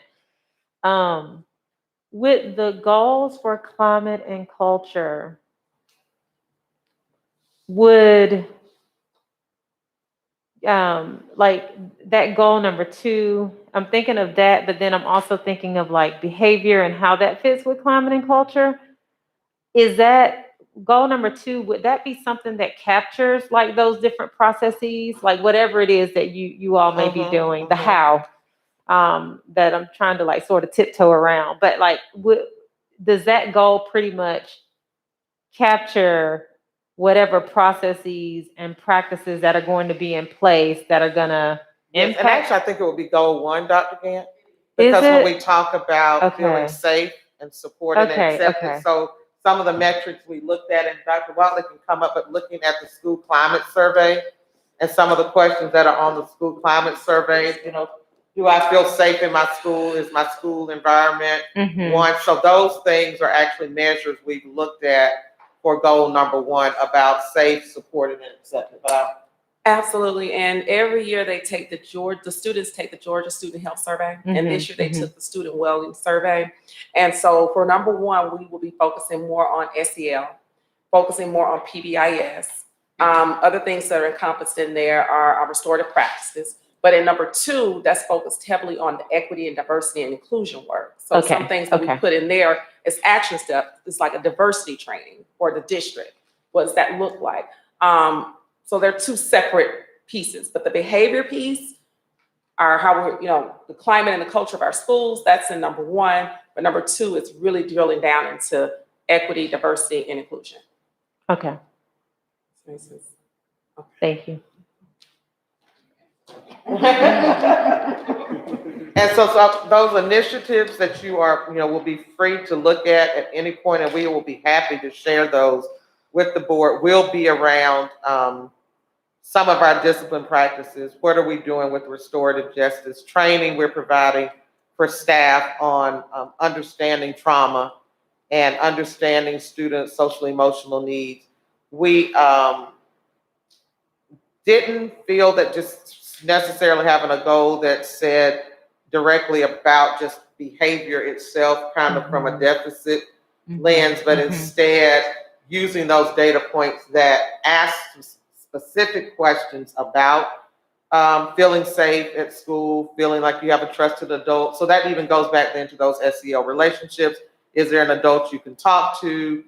Do you feel that adults address behavior issues, or is your school environment dangerous or unsafe? They use some of that language, which I know you're familiar with those surveys. So that is where we're pulling in that behavior part, and also for staff, because staff are asked those same questions in some of the tools that are given to them about feeling that their school environment is safe. Did that kind of It did. You can teeter over, it's okay. 'cause- Yeah, no, no. no, it's okay. I have some follow-up questions, but I think once we see the whole thing, and I just need to wrestle with it inside of my head to be sure I don't have ideas that are, going way, because my general question is like, how do we have how does this impact the outcome? So, like with if we are developing actions and we are, providing professional development and we are providing diversity training and we are making sure that all of our teachers have the space to, whatever it is, like whatever the how is, then what do we expect to see as a result of that? Do we expect there to be and so with one, I do hear you. Yeah, right. You expect to hear say, yeah, we're going to have and I'm just writing safer schools, or people are going to feel more comfortable. But I'm also curious as far as like with achievement, there's an outcome of not just what you're going to be doing, but what impact you're expecting it to have. Yes. You're going to expect it, whatever progress to be blah, not blah blah That's blah. good feedback, But you know yes. what I mean. So I'm trying to work that in my head, but that may be more related to Dr. Anderson and Dykeman. What they, it may just be more of an outcomes thing that's in my head, that I'm struggling with, but then probably too because I was in a different document, this week. I don't know what I was looking at. But so yeah, I'll work it out, and if I have some follow-up questions, I'll follow up with you. Yes, because these are things we can also look at, so that our goal would be to kind of be able to have some interactive, email conversations throughout the week if there are areas like this, so that we can make any edits and updates. Actually, we have devoted all day Monday, like 9 hours to Monday, all day Monday, to looking at the feedback you all give us and making any adjustments and edits that we need to make. So, any of this, that's why we're presenting it to you tonight. We are open to that. Not expecting, I know we've looked at this for some months now, but hopefully we're at a closer place. But please, as you wrestle with that, get it to me, send it to me this weekend, call me, email me, because we do want to take Monday to really hammer out any areas of concerns that you all have, so that we can hopefully bring a document by next Thursday that everyone feels comfortable with. So we are not offended. We're expecting that. And if we get 4 hours back in our day on Friday, Monday, because we only take 4 hours, we're excited. But if not, we have the whole day planned to work on addressing feedback. So we are, right. Just go for it. Right, can I say something real Yes, quick? of Okay, course. so right now we have a RFP out for restorative practices, for example, the train the trainer model. Well, when we think about train the trainer model, sometimes it's just like train the trainers and leave. Well, it's a little bit deeper than that. We want to make sure that the companies, and it's 4 companies that are competing right now, that they have proven outcomes of reducing discipline in schools, not just based on what they say, but as a part of that RFP, you have to show that that has happened in other places with your program. And so that's our desired outcome. And so if anyone comes to the table saying this is what they can do, then you have to show us that you can. So that's a part of what's going on right now. And I'll be presenting on that, I think, next month. Yes. I have one more question. So you say equity is a foundation of all of these. So will there be metrics or progress for all of these categories where we show we're reducing the disparities in our system? Is that part of what'll be shown, or the fact making it a foundation means it's not really now one of the lists, right? It's just we've woven throughout, but we do have a big disparity problem. How does that get reflected in all of these metrics or in all these goals? So for example, in the achievement, we are looking at subgroup participation as one strategy. So when we look at AP classes, for example, there is a large group of students that are not represented. And part of our strategy is to recruit, encourage more students to be in AP classes and over time also do well in those classes, as an example. The same thing with dual enrollment, increasing the amount of students that are not represented in those dual enrollment classes as another strategy. Okay, so this falls under those will come later from each department. I think we're calling them the initiatives, is that Actual right? initiatives, The yes. initiatives. So the initiatives to reach that goal, Okay, but you. with an equity lens, as you pointed out. And as much as I'm scared to bring it up. So an example in HR would be the salary study, wage adjustment, identifying, gaps in our pay structure. So that is really looking at how we're designing our pay from an equity lens. So we look at that. The same thing for finances, and Byron or Selena, you could jump in, but finances, he's working with our schools on allocations and identifying in terms of our funding and our formulas and what resources are given to schools. What school A may need could be very different than what school B needs. I mean, we had a prime example. You called me today, and we have made some allocations to schools of some specific things that are needed. But we have one school that came and said, hey, look at my data. So you may say that you're giving me everyone 10 teachers, but our data is down here and the next closest person's data is here. We need 15 teachers. And so we had that conversation this morning, and and that was the first thing both of us said. We said equity is about giving you what you need to be successful where you are. We can't say that and then say, nope, we told every school you're getting 4 and you're getting 4. So we have to stand on that. So that then becomes an HR support, it becomes a student achievement department support, and it's a finance support. But we're looking at that from an equitable lens of, we can't say everybody's getting $10,000 and just too bad. You may be a school that has, I can pick on some schools, I won't call them by name, but some of our schools have huge PTOs, and they'll make $20,000 in a cakewalk. And other schools may have 2 members in their PTO. So if a school with 2 members comes and says, I want to take my kids to Sapelo, and we really need $5,000, to say, nope, we're not giving anyone anything, that's not equitable. So we're looking then at those decisions and saying, well, how can we support that school? So I think that's kind of what we mean when we say it's embedded. So every conversation we have, decision we make, we're looking at it from what does this school need based on the students they serve to be most successful. That's great. Does Thank that you. help a little? Okay. And so I would say that is exactly the whole gist, or that's the foundation for absolutely proving that we're doing the work that we're saying we're doing. And so I heard you say some things might be happening that might not be up here, but I'm not hearing that in what you just explained. It sounds like everything that you do is tied to our number one goal, which is to meet every child where their need is. And so I just came from a place where if it wasn't measured, it didn't happen. And so I want us to be very mindful of that and make sure that the community understands that we are good stewards of what we're trusted to do, and that we can actually tell that story. Yes. And yes, you're right. So if you look at it from a comprehensive way, just about I think that goes back to our core beliefs. So when I said everything's not up there, because we can't have a plan that everything we attempt to address in a school is written on the plan. The same thing for a school improvement plan. I used to say that when I was leading a building. Just because it's not in the school improvement plan doesn't mean it's not important. It doesn't mean we don't talk about it every month.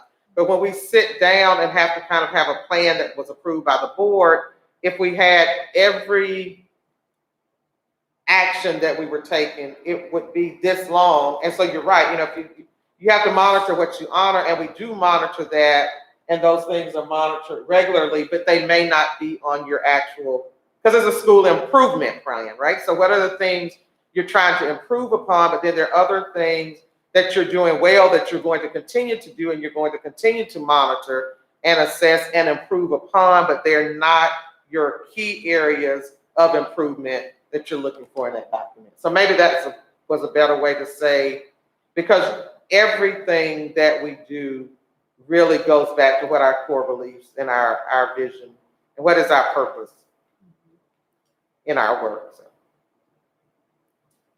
Thank you. Mm-hmm. I just want y'all to get credit for all this. I wish we could. It just makes the budget go a lot easier. It does. It really We does. wrote everything down we're doing every day. I don't think we would ever get it up to you all. Other questions, please reach out, give us feedback. We're open to that, and that's, this is a collaborative process. This is not just about the input we've already received. This is why we're bringing it to you all, and we welcome that. I just had a logistical question. So when we are approving the strategic plan next week, will it be a document? Will it be like the presentation? What are we actually approving? It would be the same vision, mission, core beliefs, our overall descriptor, I can't remember what we actually call that, and then the actual goals under that. Okay. And then once we get those finalized, we can bring back to you for you just to see kind of then what the initiatives are that fall under those goals and what those metrics will be. Okay. So that's just a little different from what I'm accustomed to.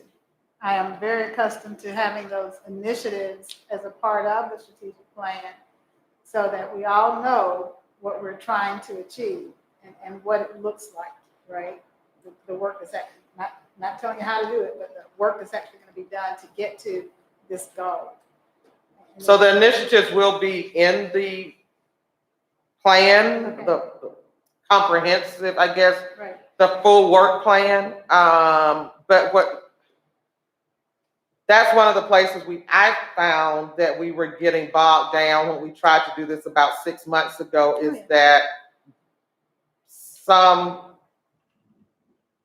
there was a desire to really have input in the specific initiatives. And so that became a distraction to it even getting passed by the board of, well, have you all considered doing this? Well, have you thought about achieving the goal that way? And have you thought about achieving the goal that way? So our goal was to kind of pare back and let's look at the operational components, and then we bring then the strategies to the board, because I think it's tempting because of the hearts that we all have for the work to want to then get into the actual specific activities that departments will engage in to accomplish the goals. And we kind of got stuck there, if you all recall. And I think that's why 6 months later, we still don't have a plan, because we got really bogged down in all of the hows. So we tried to pull that, but yes, that will be available. And that's part of what we will hammer out on Monday so that we can actually let you all see all of those strategies. But I think the part that's actually approved by the board is this level, but then you will have access to, I don't know if the board has to approve the actual day-to-day strategies. And I don't know, I'm looking now at Dr. Gant. I mean, I think, I don't know. I think that really is up to the board and, like the superintendent typically. I think from a theoretical, framework of like, okay, what the board is sort of, what do we collaborate around and what we're responsible for? I think it is those big picture items, those larger buckets, of the priorities. Is this something that, the board sees as, priority and the district sees as priority?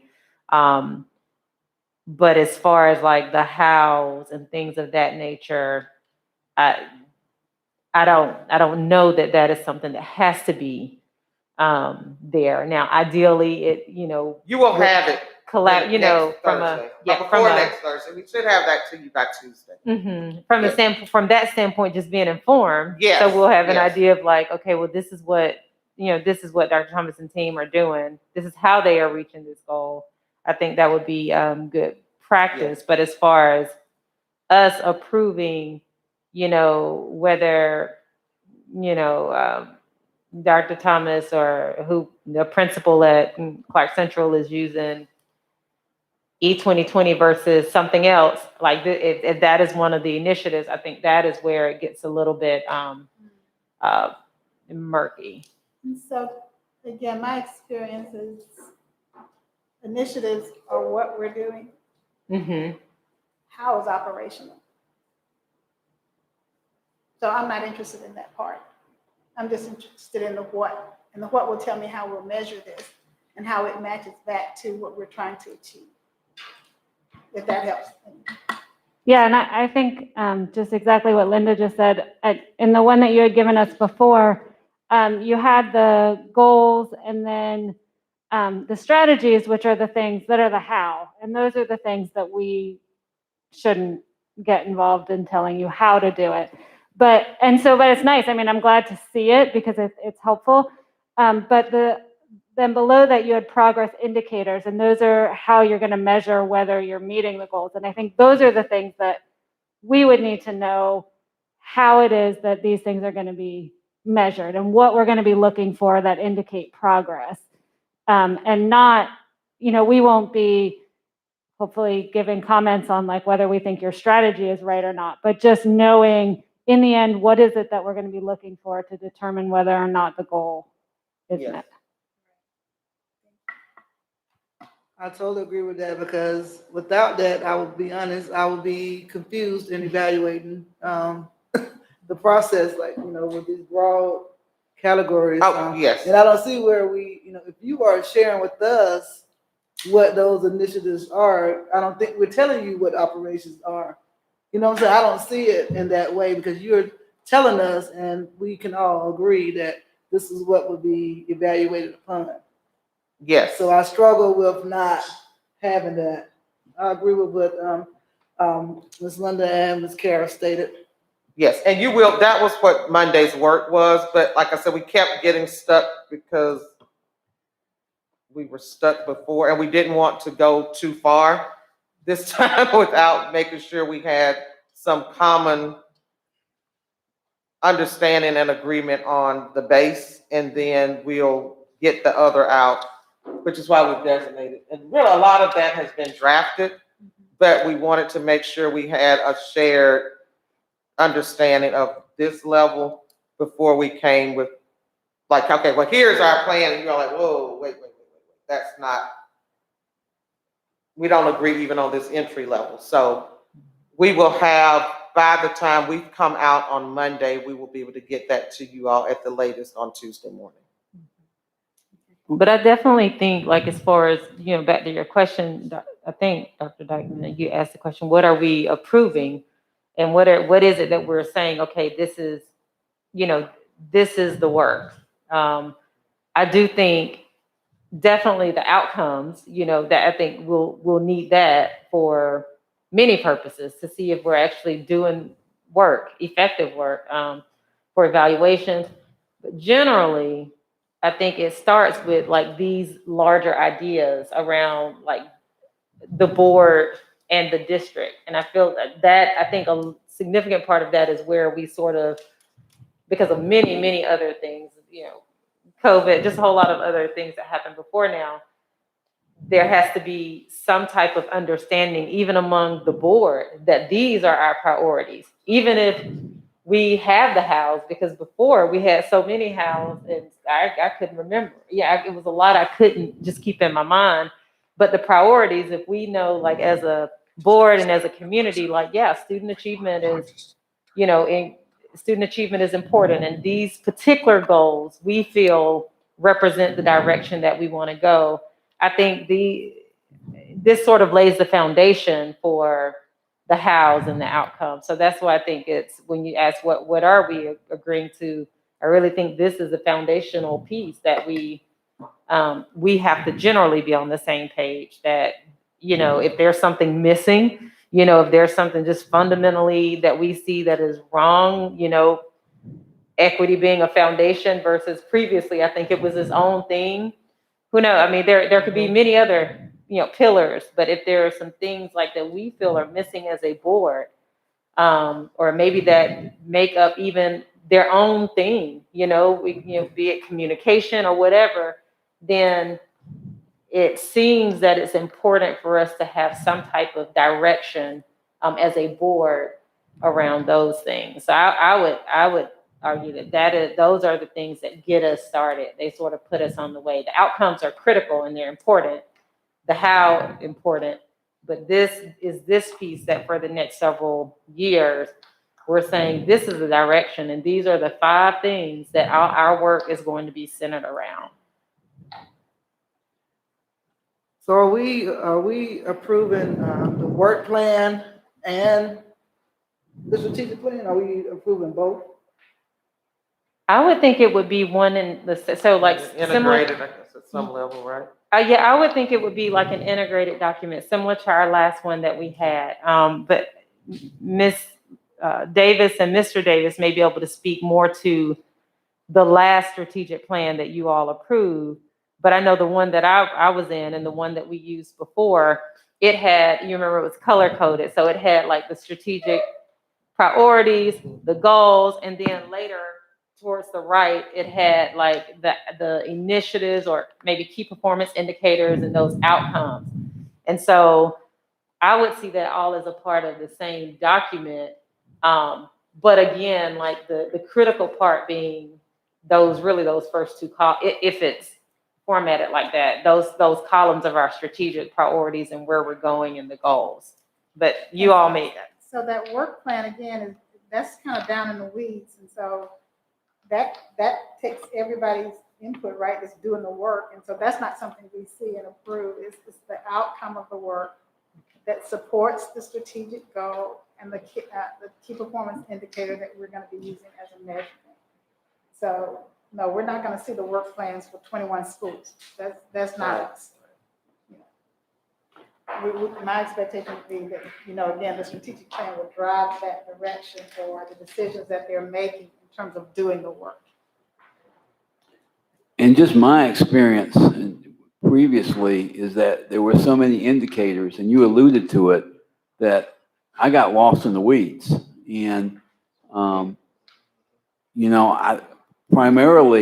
I think we know what the primary indicators are that we're interested in, which is academic achievement and the indicators for career readiness. And how many folks view our meetings, for instance, is not, to me, it feeds into it, but it's not something that, I wouldn't see every priority as having umpteen different indicators. So I think it's just very strategic. So I don't want Dr. Thomas to feel like that. I don't want to go back to the old way either. So I'm just being honest. So I don't either, Mr. Davis. So Well, because even then there were a lot of outcomes. It was good data, but I got really. We couldn't monitor it. It was so much. You would pick it up, and not saying this is it at all, but it was so overwhelming. It was really good. It was just right. It was so it was much a lot. that trying to find somewhere in a happy medium where my goal is that if we get it to a point where it's streamlined almost enough that we could speak to it almost with the elevator speech, right? You know what I mean? So that you could almost say when someone asks you as a board member and you're out somewhere that this is what we're focusing on in HR. And, you may have to look at how we're measuring it, but if there are 15 different measures in there, it's just so much. And I really want it to be where our departments can speak to. When you go in and talk to a department, what is it that your department is focusing on? And that department is able to say, these are our key measures. These are our goals. These are the key strategies that we're targeting this year. And this is how we're measuring to make sure we're doing that. And I don't think we could do that before because it was so exhaustive that it was just difficult to be able to say, this is what we're doing, because we were measuring everything. And I so loved that. I know you did. It was, and nothing, and when we get that exhaustive, you're not really doing anything. And that's what I found. I think you're doing it anyway. And I Right. think that by putting it on paper, it kind of does overwhelm it because you didn't realize you were doing all of that. Right. Stuff. The reality is you're doing it anyway. And so the question is just write it down. That's all. I mean, for instance, I've already emailed you and Dr. Blankenship and the board a proposal for the human capital one. But it deals around with respect and teachers and staff feeling listened to. I don't know what, I don't expect to see 4 or 5 different indicators of how that's measured. But to me, it's up there as it is. It's like a breakdown of our mission statement to me. I mean, it's something that we see as a priority. And so when we educate our staff and we educate ourselves as to what we're trying to achieve, one of them is that where there's mutual respect taking place within each of our schools. And I think sometimes we get boiled down to, well, we just do a survey. End of the year survey is going to answer it all. Well, that's not going to answer it all. People who leave the district and their exit interviews, that's going to answer it. No, that's not going to answer it all. How many people call board members? No, that's not going to measure it either. So, I think there's some things that it feeds into the climate of the school and the academic achievement of the students and the retention rate. So it does feed into stuff, but I don't think that we try to find a number, from 1 to 10, where does it fit in for 40 indicators? I think it's overwhelming myself. I just want to clarify, when I said work plan, I wasn't talking about all schools and every plan for the school. I'm trying to understand this, and going back to how you were initially stating, your frustration. I understood that to be that we were going to be looking at these broad categories, and I can't see how to connect that with evaluating. So I guess I want to know, what are you giving me? What are you sharing? Where's your staff? What are you organizing to share with us, that you believe will help us to evaluate us, to evaluate you, to show that you are meeting those goals. So I want to make sure Yes, that I got you. I was with okay. you. You all will have that by Tuesday. And thank you to those of you. A couple of you sent some feedback already, and I thank you for that. Well, thank you very, very much. We are keeping hope alive that this is going to be an actual document next week, and we are going to be able to proceed with our self-assessment, because without a plan, it sort of feels like, that we're not focused. And I say we are, but it's hard to pinpoint what we're doing and how it relates to what we've all agreed is important. So please, please, please reach out. Those of you all that are share, set up meetings, just to move us forward, but not just move us forward, to share any concerns and any thoughts that you have. Thank you. Thank you. So I Are we think still on the question slide, or are we through with that one? we were. Done with that one? What? Good. Yes, but Ms. Davis, can you send that question to Dr. Thomas and the board if you are open to that? Yes. So we'll move. Okay, well, we're still under our presentations and discussions, and so Dr. Thomas, I'll turn it back over to you for 7.3, our board member review of code conduct. Yes, so that's the code of conduct, code of ethics are there for your review, as well as the conflict of interest documents. And I think the board just wanted to be able to make sure you were purposefully looking at those and not just signing off. You all have had an opportunity to view those.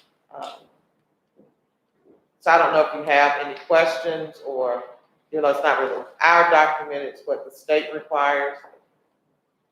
We wanted to just make sure that our goal, if I recall correctly from the conversation, was that we specifically put it on the agenda and make sure that everyone has taken time to look over it prior to signing off in the summer. I just have Question, the document you gave us says last revised on 2015. So I'm wondering if this is the one that we worked through this past year, if it's been updated or if it's just an old copy.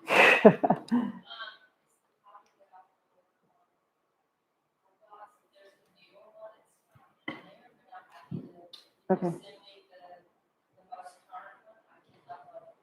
The one I have is December 10th, 2020. Okay, yeah, it says 2020 at the top, at the bottom is where it says Oh, I 2015. see. So I think it's just the bottom one that didn't get updated. That's fine.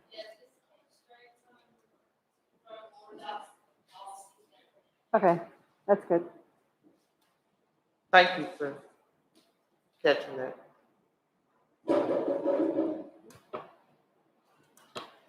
I've got, this may be a question for Mike while he's over there by the mic. All right, Mike, come to the Why, mic. why, I mean, the board, the code of ethics has a conflict of interest section to it. Yeah. And then we've decided as a district to have another policy that has a conflict of interest. No, as the state board publishes it, the conflict of interest is an exhibit to the code of ethics in GSBA's policy manual, and that's what we're following here. They just separated into two different policies, BH and BHA. So they basically duplicate it. No, they're not. I mean, they say that they have different content. It's just GSBA has them as two separate policies. The manual that was published by the state board back in 2010 and 11 when this came out makes one an exhibit to the other. Same thing, just a matter of classification.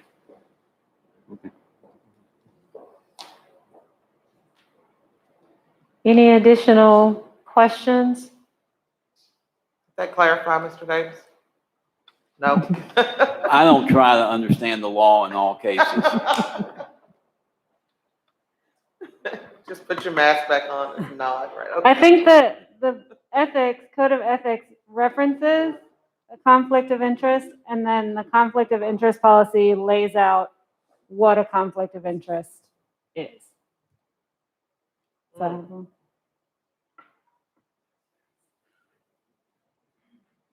All right, well, if there, Ms. Palmer? I was asking did she find what Dr. Yeager Oh, was okay, talking about. okay. So if there are any additional discussions and things like that, again, this is a part of our policy and understanding that we would be more intentional about looking at our code of ethics, as well as conflict of interest. And we will have to sign that we have seen it, we've discussed it. If there are any questions, points of clarification or anything like that. Of course, we hope that all of our norms really, but you'll see ideally things thread throughout, certain themes thread throughout what's here and with our code of ethics and things like that. But we just want it to be a little bit more intentional about putting it actually on the agenda. We also need to sign, will we sign it in July? Is that what you're thinking? Or when will we actually sign it? 'Cause They have extended the deadline again until September 30th, but you all have already met all of your requirements, so I'll probably need to sign it in June. Okay. Thank you. Thank you, Ms. Palmer and Dr. Thomas, for remembering that. When it showed up, I was like, oh, yeah, we did say that. We'll move forward with our financial report. Item 8. Does that conclude the presentation? Yes, Okay. ma'am. That And was your plenty. report? Thank Okay. you. Okay.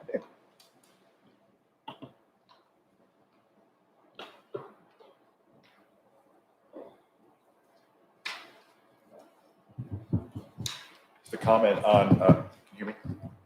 On the auditors that were here.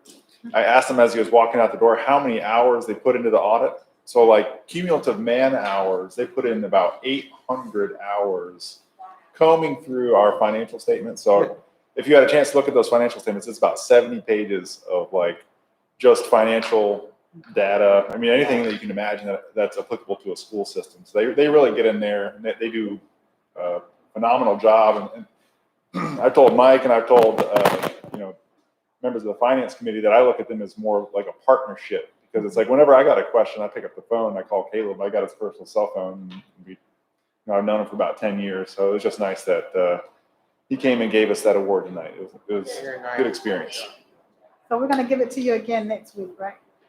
Next week? At the regular meeting, you get and fist bump everybody. I was gonna have it framed on my wall already.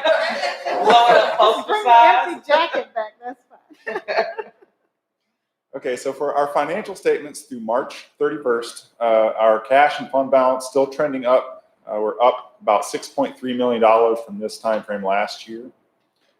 Same trend with our fund balance. When you look at our revenues, we have our two primary sources, our local property taxes and our state QBE.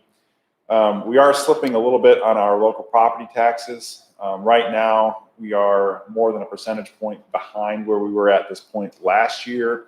And I think Chris may have been a little bit aggressive on estimating those property taxes. So just kind of a word of warning, we may not receive 100%. And right now, it looks like we're tracking to maybe receive a little bit more than $800,000 less than we budgeted.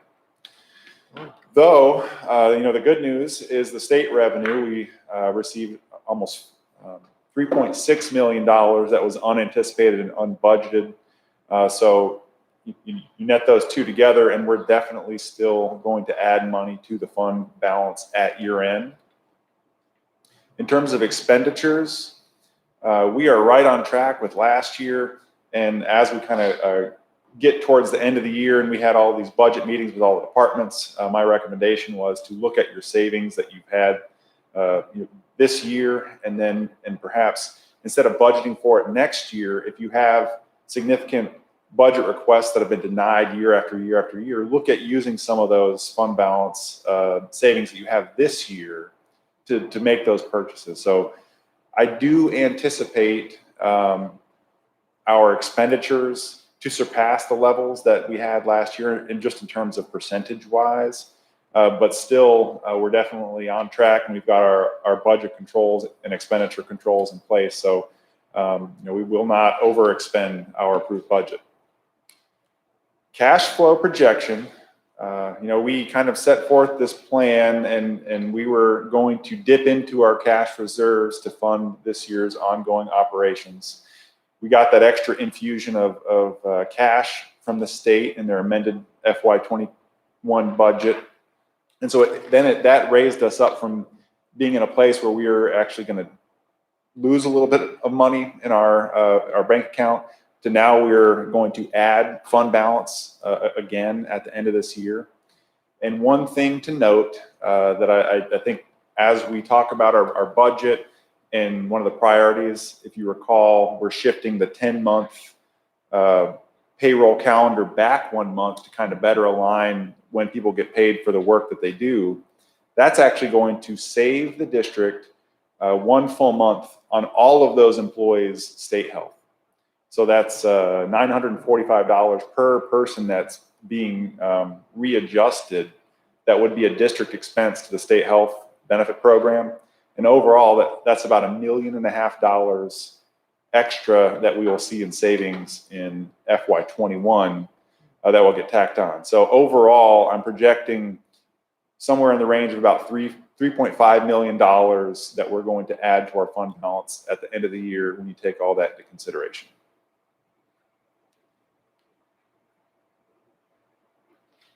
Does anybody have any questions about the financial statements? So that 3.5 million offsets that property tax loss, does it not?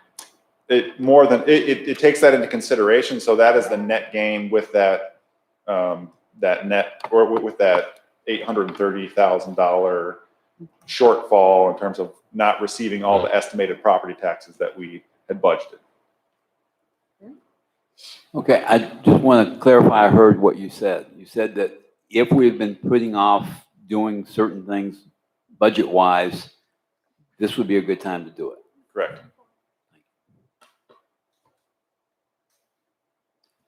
The other set of reports that I have there are the supplemental reports. To start off with, we have the legal services, and I can't see that from here. You can zoom in just a little bit. We are at $216,000 of $199,000 budget, so we're over by about $16,000.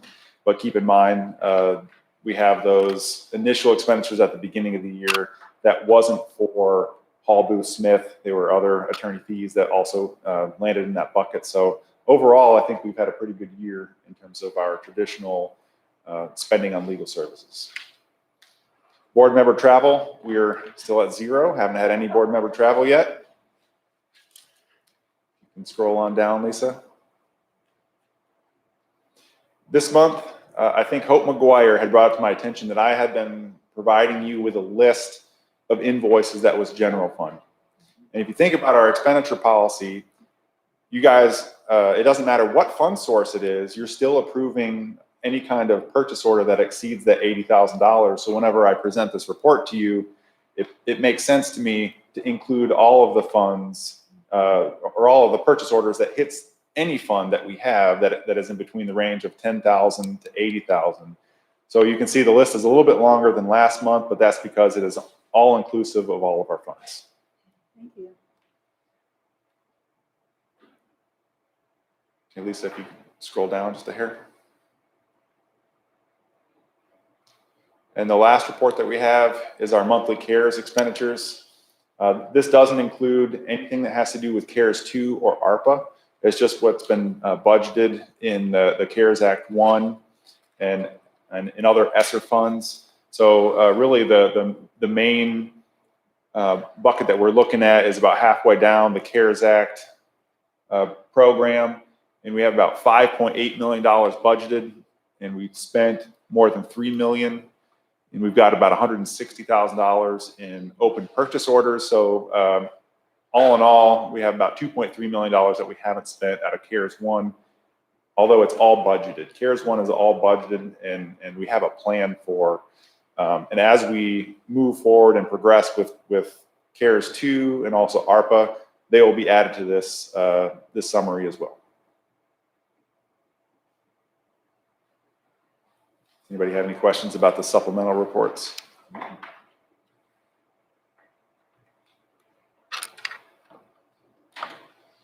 These are open access, right? So I do get a lot of questions from people saying, well, how are you spending all that money from the government? You know, so it would be nice to have a sort of maybe a summary, or I don't know, for the public to know where all this money is going. Sure. One of the things when we get down, we have tonight on the consent agenda, we've got the budget for next year. One of the main changes that I had on that, it's like a 5-page synopsis of the FY22 budget. It's actually a dashboard. So James, I had worked with James after we met the last time. Unfortunately, he didn't get it done in time. I just wanted to have an opportunity to get my hands in it and look at it, and we made some tweaks and changes to it. But I think that's going to be something that's going to be very beneficial to our community, to any stakeholder that's like, hey, how do you spend the resources that we have? They'll be able to go to an interactive dashboard and see the depth of budgeting that we go, and planning that we go into with this budget. It's not active expenditures, but that's the plan of the budget. I think you raised a good question, though, Tish, because what does obviously, what does the public see? Presumably in the work session, there's a lot that the public does not see. I don't know what they see before the meetings and what they see after the meetings. Would they see your reports? I think historically, we have always presented the financial statements, and you have, those are public information. Anyone that wants to go to a board meeting and look at the agenda items can look and download the monthly financial statements. So your reports are, people can look at them right now. Yes, sir. If they're presumably. Is that right? And then log into Board Docs and click on that Okay. And so is that true pretty much for everything minus the personnel stuff? Okay. After it's been approved, Mhm, the personnel. following day by 10 o'clock, that personnel stuff. Right. Okay, and before I wrap up with my financial statement presentation, I just wanted to touch on the timeline that we have remaining for the budget. We had shared, I believe it was in the Friday update, the remaining 3 meetings that we have that are slated for Friday, May 21st at 6 p.m., May 31st at 6 p.m., and then on June 3rd before the work session at 5 p.m. And while we don't need everybody from the board there, we do need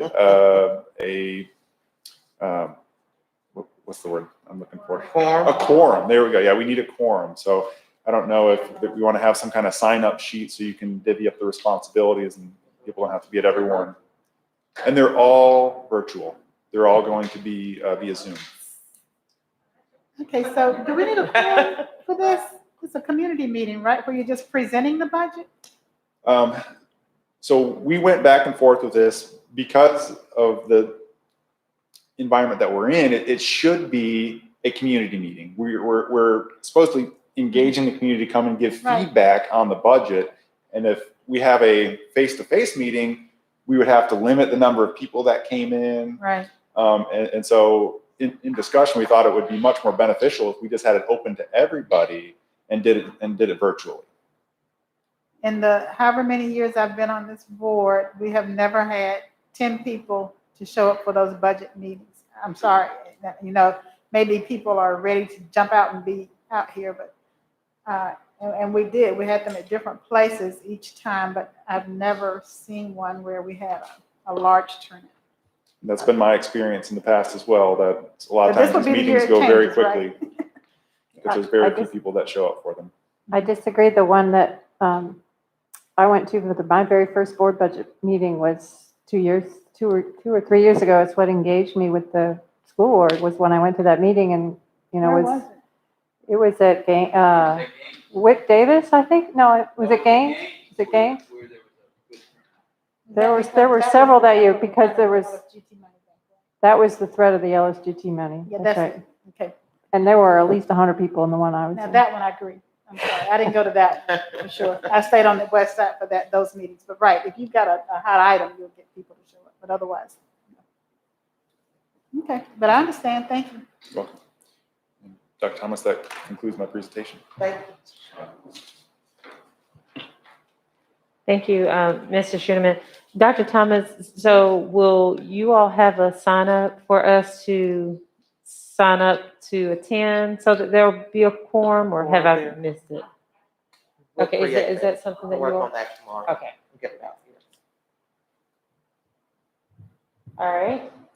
We'll move forward. As you can tell, we have policies until next week. So we're gonna trust Dr. Yeager to walk us through these efficiently. And also, I know some of them, you know, ones that are going to be posted for 4 weeks versus those that are going to be other action taken. I know people have either reached out to Dr. Yeager or Dr. Thomas and maybe shared some things. And so I'm going to turn the floor over to you. Thank you. So the good news is Dr. Watley has done some absolutely amazing work in the past few months to update our J policies. So that's the really good news. And I think she's done a really good job. So this should be pretty easy, I hope. I think Dr. Gant and Dr. Maddox and Ms. Hull, we have had some really good productive discussions in the policy committee. And I think we've addressed, you know, gone back and forth a little bit. We took a few extra meetings. But I do think they're in pretty good shape. I am very excited to hear from all the rest of you about what you think. And I hope you've had a chance to look at them, because there are some pretty significant changes on at least a few of them.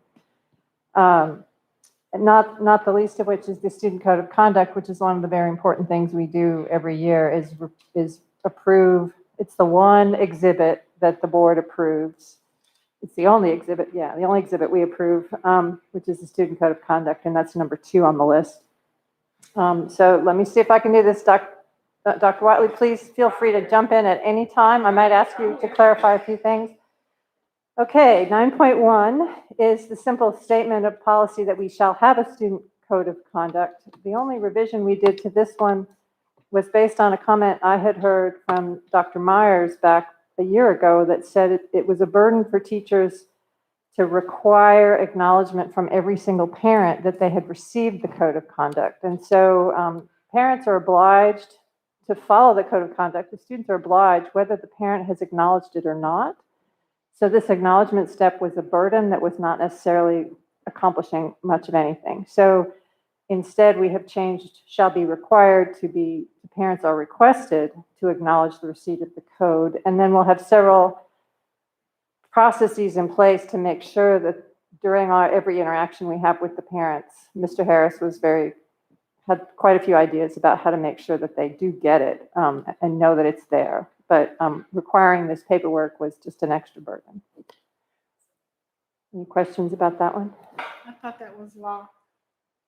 Law to require the parents to acknowledge the student code of conduct? Is that, I remember this discussion from the past. Is it a part of the law or no? Are the parents required to acknowledge this student code of conduct? Is that something that was required by law? We talked about that and addressed the ways to address it. So there's a couple of places in the Georgia Code that are conflicting on that, but one of them suggests you can do it this way, and that seems to be one. Okay, thank you. I don't have a preference. I just remember it being important. Okay. The 9.2 is the actual code of conduct, and I'd like to just walk you through the changes. We approved the basic, last year was a big change, a huge revision. This year, Dr. Watley's added some very, very nice pieces and improved a couple of old pieces. First of all, you'll see that she's written this really nice letter to parents at the beginning, which I think is really good, about philosophy. And then on page 11, there's an improved definition of what we mean by progressive discipline, and also a whole section on behavioral support, which is new. And then skip to page 40. There's a bit of a revision to the seclusion, restraint, and corporal punishment section. It's page 40. Sorry, I have to scroll way down. Page 41 makes some changes to the IEP. Do you want to talk about those two? Because those are pretty substantial changes. I'd love to get your piece of those. Again, we're on page 40 and 41. Yes, so we are in the process of revising the seclusion and restraint policy. I'm very thankful to Mike and Andrea Jolliffe and my wonderful policy committee. We're bringing that more up to date. There was some language in there that was not current, and we needed to change some things. And so we did put a statement in the current student code of conduct. As you can see, the use of corporal punishment is prohibited in all programs and activities of the Clark County School District. Similarly, the board prohibits the use of chemical restraints, which is something that was in our formal policy that we're revising, mechanical restraints, prone restraints, and the use of seclusion. Physical restraint is allowed in limited circumstances. It's governed by the board policy, JGF, seclusion and restraint, but may never be used as a form of punishment or discipline. So we just wanted to put like a statement there. The policy will be coming in a month.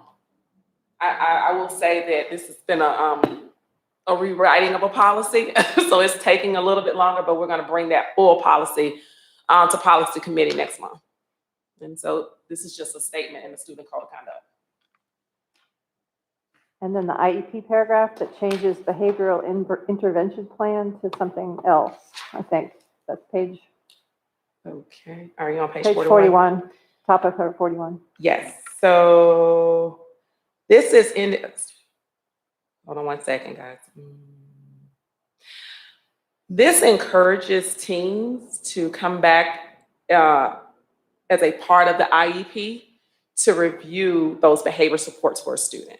So if a student is having some challenges and they're a student with IEP, it really kind of pushes them back to the IEP team, which is where they are to discuss those supports that a student may need. Yeah, and I meant to say that's within the students with disabilities section. So it's Absolutely. students with disabilities that are having behavioral issues to now work through the IEP instead of this behavioral intervention. Absolutely. Plan. Students with, Okay. right. Great. And then the last big change is from page 47 to 49, which is some really nice new sections that are added, talking about the school health services, talking about the school counselors, the family engagement, school social workers, school psychology, and numbers resources. So we're turning the student code of conduct into also information for families and supports, which I think is a really nice thing to do, rather than this kind of, this is, rules, blah, blah, blah, you cannot do this, this, and this. It's more like, hey, this is our community and this is what we're gonna. Absolutely. The tone of the student code of conduct is just shifting in terms of what supports do we provide to our families. This year, we rolled out that case consultation process where when students come from most restrictive placements, so we've embedded that here, as you can see here. So if people have any questions about how we bring students back from restricted placements, they can see that now it's in our code and the person to contact for that is there. It's no longer a guess, it's there. And so when you're thinking about a student code of conduct, it's more than just for parents, it's also for community members and for our children. As you see, we kind of revised the cover as well to make it a little bit more kid-friendly. Welcoming. I think you did a great job. Any questions about the code? I've got one with this added information. This is just food for thought, but it has been a concern of mine that you've heard before about non-English speaking parents. And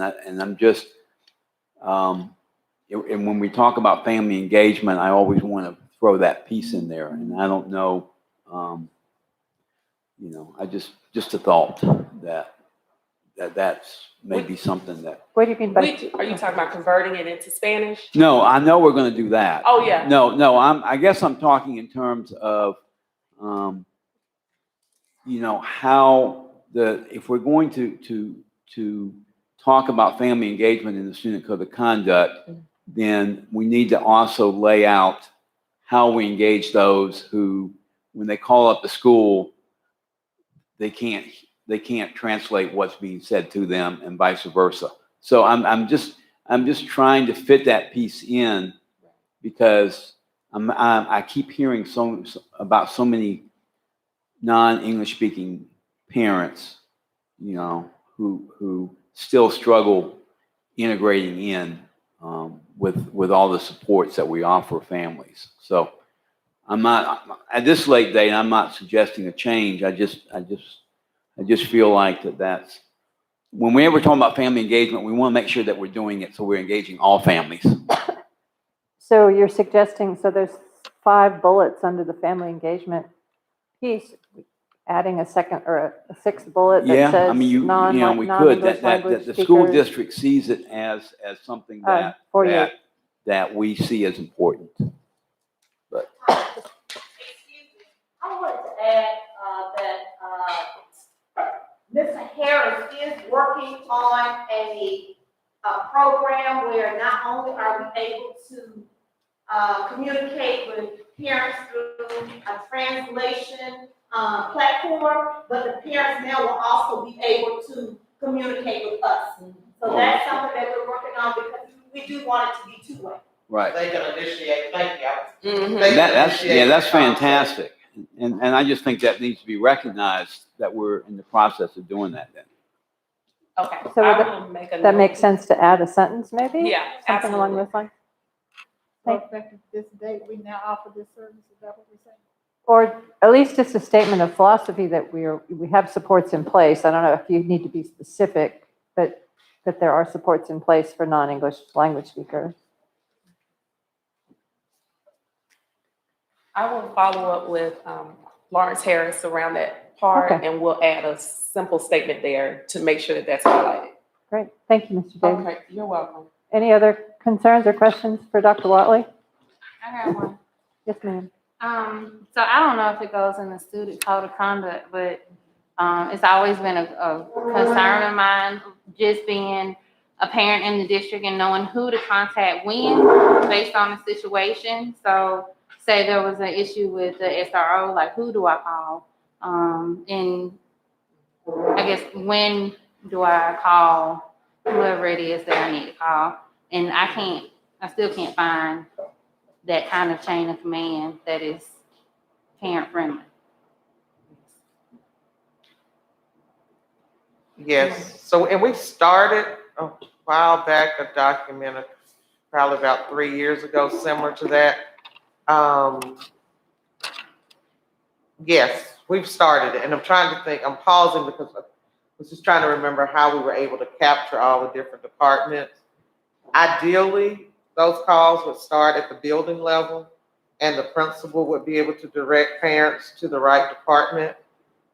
But I know things aren't always ideal, but that's the easy way, and I try to always direct families to their schools so that they can then say, okay, this is who you would need, if we need transportation or if you need to reach out. And sometimes that helps because the parents are comfortable with the school and then they're able to advocate on their behalf or reach out and make those calls. But we did start a document, and I think it just became so many different things it could be that it was almost confusing as people tried to read over it. But I can go back and try to locate that too. Something we did add to the code of conduct this year is, as you can see, it's a support services directory. So hopefully the goal is, hey, if I need a migrant ed specialist and I'm a migrant ed family, then I can contact them. So hopefully, and as we go through and create these channels of command, in terms of who to contact, but this was made with that vision in mind. Like if I'm a parent and I need to reach out to a special education coordinator, well, I can go here and I can see who that would be from my child's school. So maybe the process around how that works, we need to work on that, but the information I made sure is in here this year.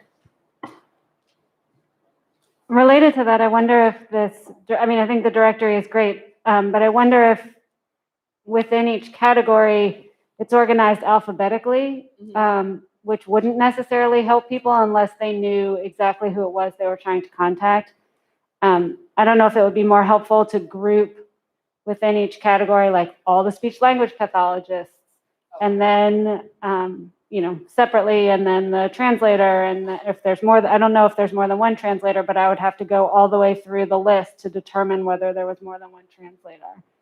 So maybe if they were organized as by position, it might be easier for people to find. So does this need to go back? Where are we with it? I'm gonna rely on you and Dr. Watley. Yeah, I mean, we can work on it this week and have it ready we can pull it from the consent if you want to look at these things. I mean, I think it's pretty close, but I don't know, if you want to.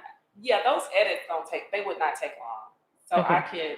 Do you want me to have them to you by next Thursday? Yeah, I guess so. That would be good, and we could look at it one more time before we vote to move it. Although we're just moving it up for public comment, so just we for public comment. could. I don't know I'll how get much it to you notice as do soon you as need. possible. Okay. Because I don't want to delay the timeline. Then we got to get it to print. Yeah, so. it does have to be approved pretty timely. Oh, Yeah. that's right. I will work on that. Yeah. Okay. Any other comments? Ms. Gallagher, was your question answered, or do you need I something was else? gonna say, I'm glad to see something positive included in this, because for the last few years, I've been complaining real loud about how negative reading the code of conduct is, so thank you. Don't go away. Well, you can sit down, I guess. All right. So 9.3 was some nice revisions, I think, to the bus conduct. We changed some unfriendly language. For example, we changed the word privileged to ride the bus to eligible. We changed bus driver control to conduct management. And then there are two sentences at the bottom, which are additions, important additions. Do you want to address those two? Oh, these two at the bottom. So when pupils on a bus become so disruptive that the bus driver cannot maintain order and the safety of the pupil is in danger, the driver shall stop the bus and radio dispatch. This is just helping them to prompt what to do next if a student becomes disruptive. And then the Board of Education recognizes that in determining when and how to implement this policy and any procedures related to it, educators will have to exercise their professional judgment and discretion. Yeah, so and the first one came straight from the reg, which we're going to rescind because the rest of the reg is not so good, but we did want to have that one sentence from the reg. And then the second sentence, I think, just makes sense. So any questions or concerns about that? And then, like I said just a minute ago, the regulation that went with this had a lot of stuff that's wrong, and so it was to be rescinded, except for the one sentence we captured. Questions about that, Mr. Davis? So we're at 9.5 is, sorry. Oh, the electronic devices? No, sorry. 9.4 Oh, okay. is the 9.4 is the reg that goes with bus conduct, and we're just rescinding that and taking out the pieces. Okay. Moving on. Number 9.5, JCDAF, use of electronic devices by students. This basically says it's a review only. This has been on the books for a while. This says that the district is not responsible for personal electronic devices, and that students are responsible for the devices that we give them. So I know Kara had a question about district-wide phone policies. I just wondered, I don't know if there is one or not. I think it goes school by school, but I'm not sure about that.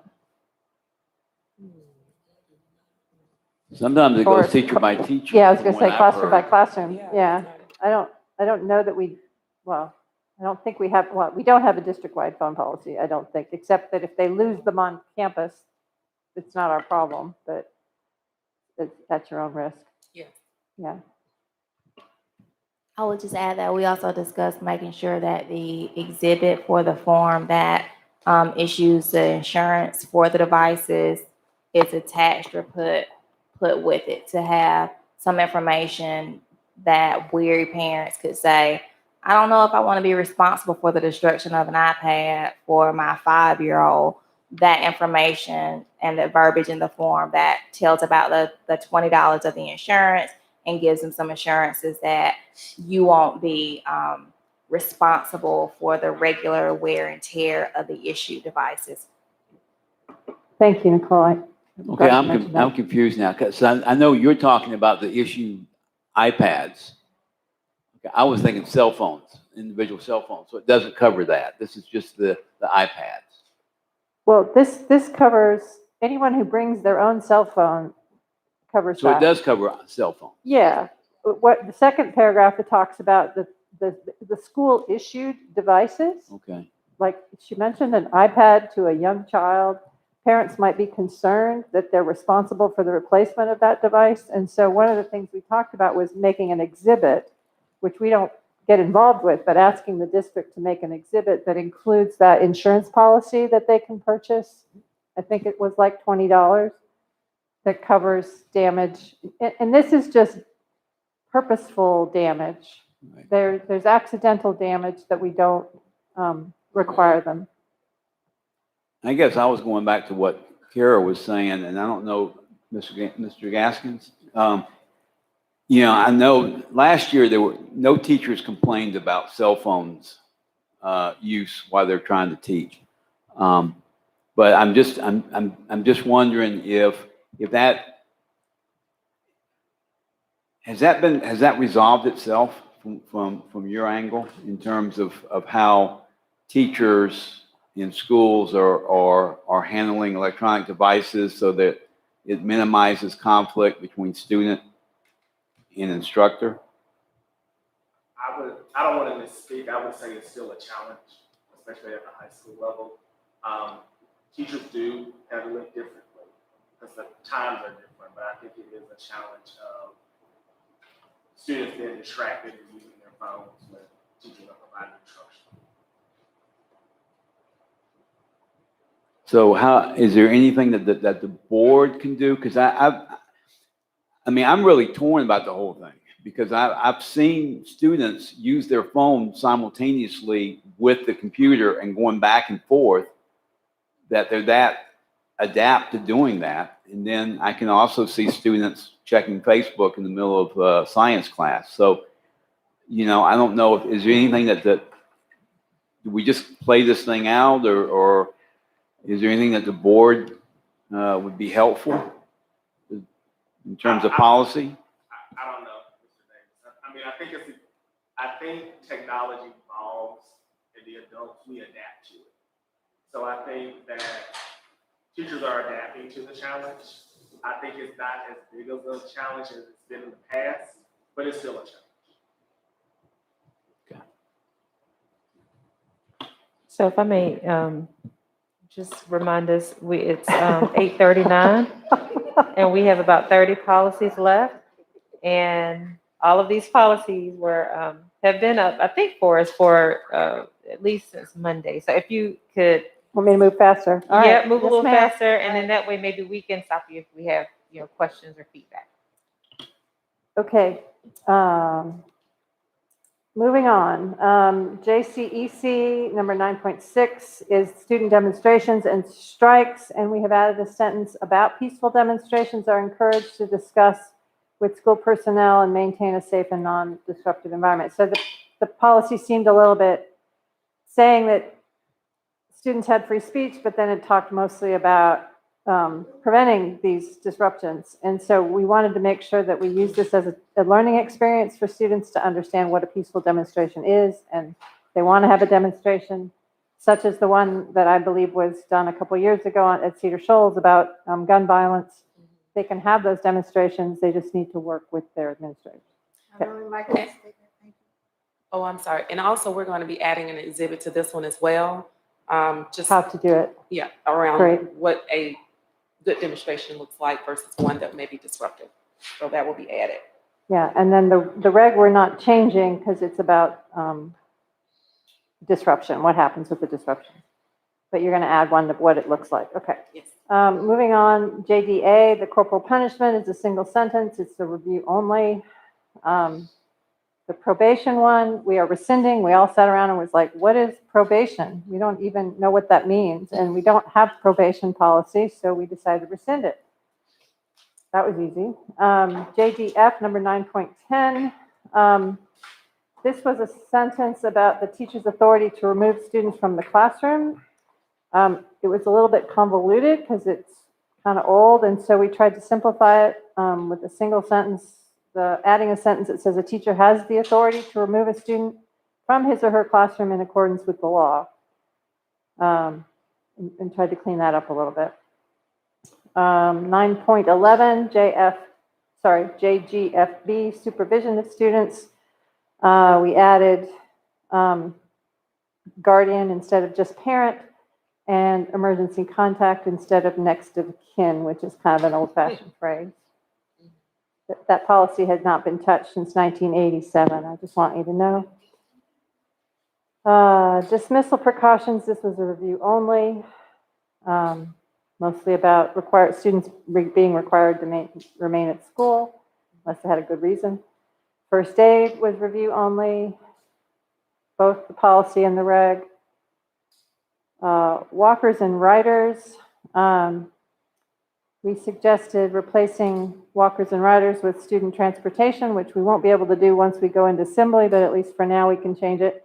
And talking about giving the district authority to buy buses and transporting students. And I think Kara had a question about this one. And we talked about this, what do we do about students that live closer than 1 mile? And I think the informal policy was that we pick them up along the way, especially if they have unsafe streets, to get to, but we didn't feel the need to formalize that necessarily, at least for now.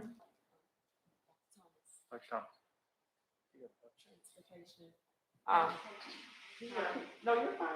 Can you repeat that question? You were going to touch base with Mr. Weaver about kids who were within a mile of the school. We had talked a little bit about, because we know that many of them are actually picked up. We transport all kids. It's built, I think Byron said we actually build that into the budget. Yes, we transport It's all just children. cost. The only children that would walk are those who choose to because their house would be close enough to the school and there is a sidewalk there. But we pretty much transport all children. So do we want to fix that in here? Because right now we're saying, we're trying to answer your question, Kara. Nope, keep going up. The board, it shall be the policy of the Board of Education to provide transportation for all students who reside 1 mile or more from the school to which they are assigned. Do we want to just remove the who reside 1 mile or more?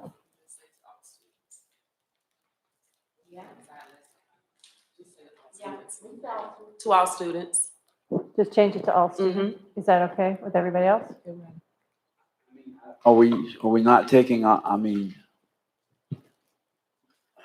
that seems like we're really kind of obligating ourselves in writing for every single child, even if they live 2 houses down from the school. I don't know. I don't know if we need to be that specific. That's true. And what happens if we no longer have funding? Yeah, I don't know. Yeah. All right. I So don't leave know. it alone? Maybe, but then like look a little bit, like continue to monitor it. I guess we just don't want like a family to say, hey, my child needs to ride to school because we don't have a sidewalk and, parent is at work. And then we go back to the policy and say, you stay within 1 mile, you got to figure it out. But I think what I hear you saying is that we wouldn't do that. No, we would not ask them to, if there's no sidewalk, we would never ask them to walk in. So let me chat maybe with you offline this week about maybe adding some other kind of a sentence that said, conditions, students within 1 mile can request or something like that, can Well, request. I have a question. So in that scenario, would we not be able to come back to the board if funding was an issue? Because I don't know how much it would cost, but I would want every child to have access to transportation if we have the ability to provide it. Some children may choose to utilize it, some children may choose not to, but if we have the funds to do it and it won't be a huge financial responsibility, why not offer all of our students transportation? Would you see this as shifting, like with Mr. Weaver? I know, like with with the shortage, sometimes that not just with funding, but with drivers and routes and things like that. If we implement, change it to restrict ourselves in that way, do you see any immediate impact on transportation and our drivers right now? No, I don't. Because I think that transportation, just like nutrition, works really hard to make sure that all of our students are safe. And their preference would be to transport if that meant an extra level of safety for the children. So I think that I agree with Attorney Hole, if it were drastic enough for us to have to change it for funding, it would be something we could easily come back to you all to address. Okay, I just want to be sure, like with the driver, I know sometimes it's, in that department, it is a lot of work and, they, I want to be sure that it's doable for them. I want to be sure the kids have it and I want to be sure it's doable and that we won't unintentionally place any like immediate, like significant change that we can't quite keep up with because of resources and things like that. So we're not changing it, right? No, I think what I heard is we are changing it. No? I'm sorry. What did you decide? Oh. So we changing it to say All to- students. I think, but we say safe if we leave it with 1 mile, because then the expectation is that we do it all over the place. Like, there's a safe street by my house that, and transportation is teachers walking kids to the Boys and Girls Club. That's transportation. But if we change it here, then that puts an extra amount of time on the bus driver who has a whole nother route. So I think, like, leaving it safe right there is probably, like, I don't know, but I think changing it puts us in a tighter situation, where if we're doing it now through flexibility, then it's just something that we do that makes us better every day as a district. But if we put it on there, then it's an expectation and doesn't make us any special. We're special right now. I think if we put why we do it to protect students and not specify 1 mile or every student, but saying that, I mean, what we're aiming at is the safety of the student. Right. And which is almost in all cases is what we're saying. But Can we just change it to say, it shall be the policy of the Board of Education to provide safe transportation for all students? And then leave out the distance? or that all students have safe transportation. I mean, obviously. I mean, I think that sounds really good, and it's hard for me to turn off my legal brain, but I don't, that's, that what is safe, that's conceptual to me. And I wholeheartedly believe in our district. That's why I'm on this board. However, I do believe that if policies aren't written and aren't specific, it's kind of discretionary as to how they are enforced. So if we say that we do it, but we don't write it down, as soon as it's not done, there's nothing to show that it wasn't arbitrary, that why it was enforced differently, what the decision was. So that's my concern. So if there is language that can be drafted to reflect the concerns and make it concrete, then I'm fine with that. Well, I mean, the reason why I'm pushing it so is that the state gives us like less than $1 for every $10 we spend on transportation, and that mile comes out of state law. No, 1.5 miles. Oh, it's 1.5 miles in the state. Yeah, so we're already exceeding. And so when we talk to legislators, we do make it. I mean, part of our legislative agenda is, we want fair transportation compensation, because that is one of the biggest areas that the state is leaving increasingly to the local school districts, and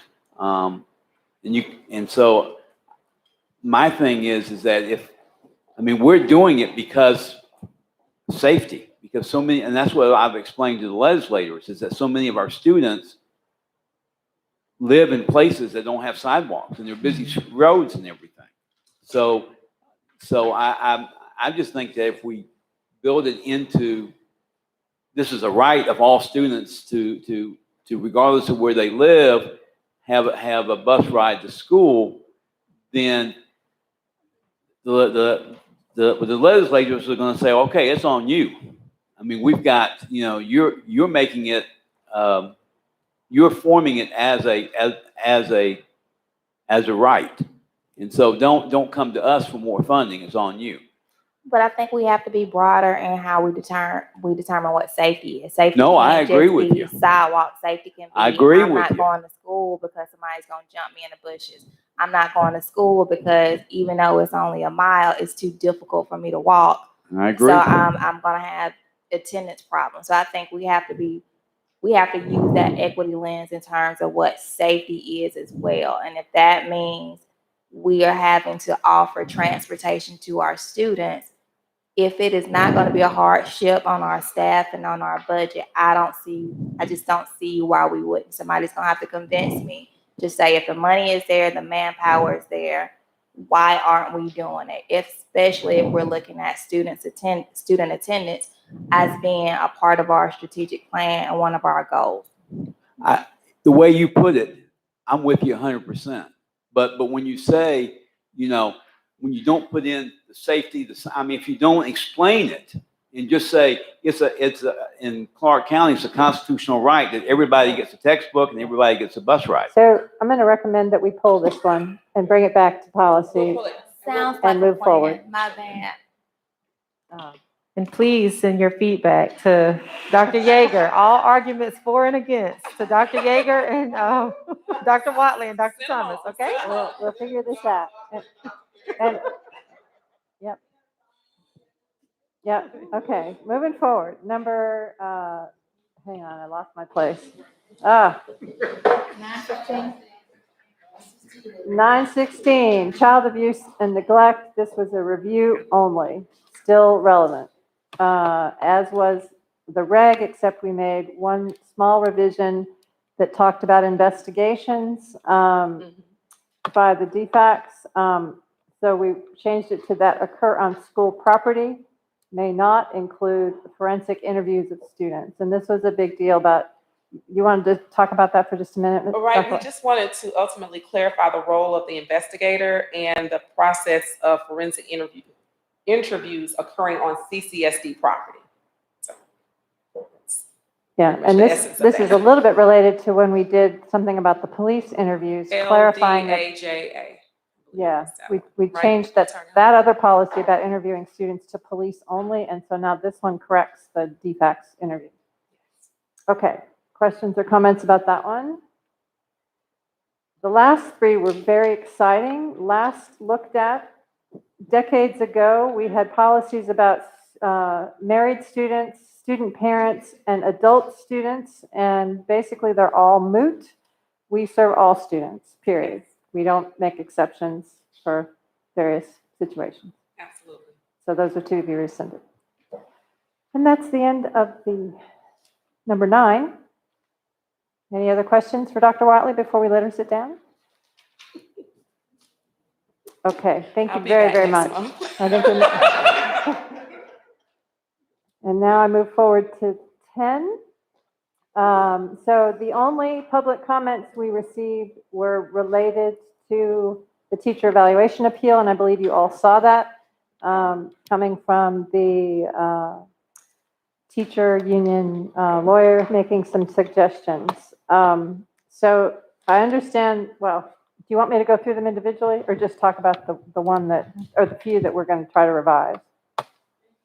Maybe I should work through them one by one. Yeah, just very quickly though, and focusing on the ones that we're going to try to revise. Right, so 10.1 is the solicitations. There were no concerns or comments about that one. 10.2 is the crowdfunding. There were no comments about that one. 10.3 is the makeup opportunities. There were no comments about that one. Yes, there were. Was there? I'm sorry. By me. Oh, I'm sorry. I missed that one. Sorry. What was your comment? I'm sorry.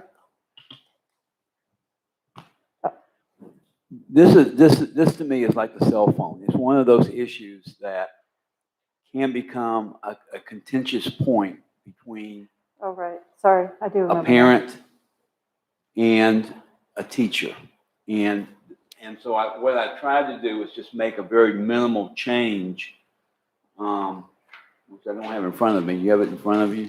Yeah, you said all, for any reason or something. You added Yeah, a for any parenthetical. reason. If you're And I'm absent for any particularly reason. trying to capture students that are suspended. And I like that. Because that's what I was trying to capture. Okay. And I didn't want to highlight the negative and say even suspended students, but hopefully by capturing all students. And I do think that, and this is a regulation, so in a certain sense, we shouldn't be doing that. But if you look at the policy says the superintendent will develop regulations that specifically talk about homework and so I really think this regulation is kind of underdeveloped myself. But from my input, I would just make that change that I'm suggesting. Mr. Gaskins, do you want to address that? This is your territory.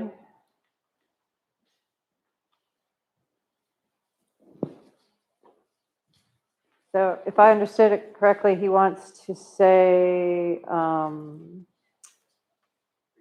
students who are on the first line, students who are absent from school, parentheses, for any reason, shall be provided opportunities. So it's just adding the phrase for any reason. I think I'm fine. I'm fine with that. My only question would be, I guess I'm fine with that. I don't know if it is I don't know if we're addressing a problem that doesn't exist. That would be my only pushback. But I think absent is a vague word, but adding the parentheses for any reason includes all absent situations. So I would support it. So you're okay with that? Okay. All right. We can make that addition or change by next week. Okay. Students shall be provided. Students, so the first, yeah. Students who are absent from school for any reason shall be provided opportunities to make up missed schoolwork by their teacher. And the rest is the same. So is it only if they're absent? Well, this has to do with. Okay, never mind. I'm not Okay. Moving forward, grading systems. Again, anybody has any other comments? Email me. We can work through them this week. Grading systems. This one was a review only. Basic program was review only. Both the policy and the reg. Academic achievement. It says review, but we actually revised that one. Sorry, I'm on 10.7.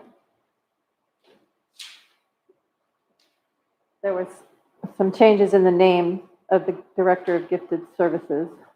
Pretty minor revision. 10.8, testing programs. This was revised. I think that might be a typo because it's not actually, oh no, there's some deletion. Sorry, I need my glasses. Sorry, 10.8. 10.8 has some deletion at the end about special education students taking a Georgia high school graduation test. Again, this had no comments. We've been over these before. These had no comments. Test administration, review only, had no comments. Controversial speakers, review only, had no comments. School ceremonies and observances, we revised, no comments. Okay, 10.12, board committees. We didn't get any public comments, but Mr. Davis has made a friendly amendment to this one. I don't know if you saw that email. It's a changing of the responsibilities of the government relations. So, government and community relations. So instead of the 1, 2, 3, 4, 5, 6 under government, it's about halfway down. Under government, it's right above the gold. Yeah, 1, 2, 3. Yeah, meet with legislatures. Okay, so let me read your changes. Sorry, Mr. Davis, I'm kind of slow today. Where are they? This has already been out for public comment, hasn't it? This is out for public comment. We did not receive any public comment, but Mr. Davis wants to change. And I think we can do that in the context right now of changing it before we approve it. And basically, he's deleting number 3 and deleting number 4. So removing the meet yearly with interagency and community group convened by Family Connections. And removing meet yearly with the Envision Athens. And instead and then also deleting number 4, collaborate. So there was a lot of discussion about the committee doing the work, Mr. Harris's work. So we needed to remove those things that Mr. Harris does and not be the board member, not be the board committee that's doing those things. But we will now instead, number 3 will read, meet annually with key agency educational partners to strengthen strategic alignment and impact. And Mr. Davis, do you want to talk about this just briefly? I think you worked with Lawrence to rephrase this. We've done it as a committee, not all in one time, but I've met and talked to the various committee members, Dr. Thomas, as well as Lawrence. One is that the way it was originally written, number 5 on the collaboration, where our work is not to collaborate. Lawrence's work is to collaborate. So that was removed. And the way that the structure of our meetings will take place, is that he will share with us the results of his collaboration. So that would be part of the work of the committee, is to hear the work that Mr. Harris has done in that collaboration. The other change was in terms of, we only talked about a couple of agencies, and Mr. Harris indicated that there are other organizations. For instance, the Chamber has an education committee. And so he thought that the committee of the government and community relations should maybe on a yearly basis meet with them as well. So he just said it was too much specificity. So that's why we took out the Envision Athens piece and the interagency, even though we do want to be able to, on a yearly basis, meet with them like we do with the county commission. Yeah, and I think those are really good changes, so thank you for making those. I think it's. And again, we got no other public comments, so it seems that the committee structure is, that we've changed, is okay with everybody, so. Well, it's not okay with everybody, but I understand what you're doing, because it does seem to be an overlap, if you will. If we've got the Envision Athens group that convenes all of these different agencies to have these discussions, and we're a part of that, why would it just be the committee, a subset of the board meeting with? Ms. Davis, can you speak into your microphone a little bit more? I'm sorry. I want to understand why we're choosing committees to have these meetings with other agencies, and then how does the information get from the committee to the rest of the board? Or is this something that only affects the committee? Because again, I'm just trying to understand why we're putting this down into that. Okay, that let me just say, Ms. Davis, that first off, in any of this, we're going to welcome all board members to participate. Every time we've met with the county commission, which we have on 4 occasions, we have invited, in fact, begged all board members to attend those meetings. So those have now become regular board meetings as opposed to committee meetings, because that's the only way the full board can that participate. is what that is that is sponsored. You could say on behalf of the board, they have organized those forums. And so any of this, all board members will be specifically invited to participate.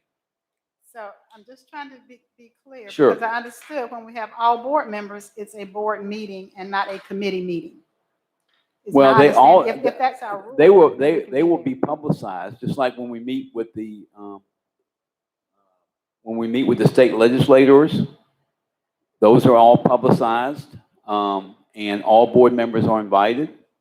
And so there is, the work of the committee is to make this stuff happen so that board members in its totality have these connections in the community. That's how I see it. So it may be, I wonder if this is, because normally they're packaged sort of as a consent, maybe pull this one out of that one. Okay. Yeah, because there is a point that is relevant that we've been discussing, and that is the purpose of committees. And, at our retreat, there was some general consensus around this. But the ongoing feedback that we have received is that if you're having a committee meeting and a quorum is there, it's no longer really a committee meeting. It is, it technically should probably be a call board meeting. And so really trying to figure that piece out. And then this was another piece that I actually forgot and just thought about with the new forms.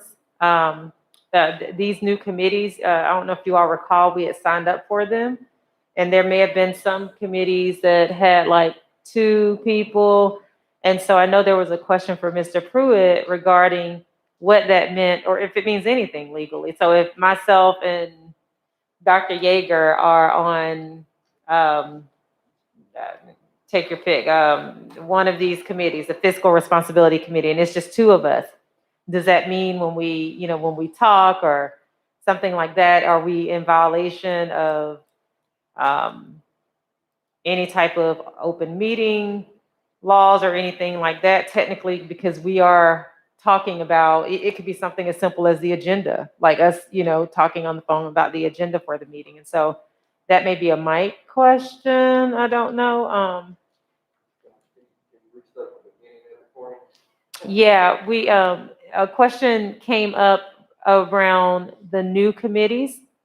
And so with the new committees, they are smaller. Some of them are smaller. I think like fiscal responsibility, I think had 2 people. I don't have the document up in front of me.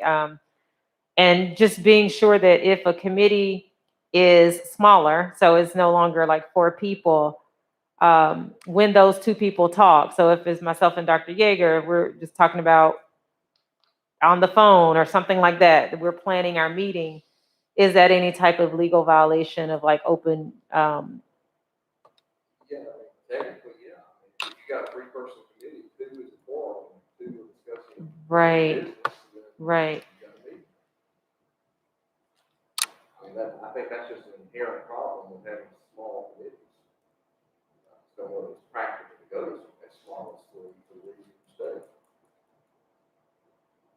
So, yeah, well, so the agenda needs to be set by the chair with the chief or whoever the district representative is.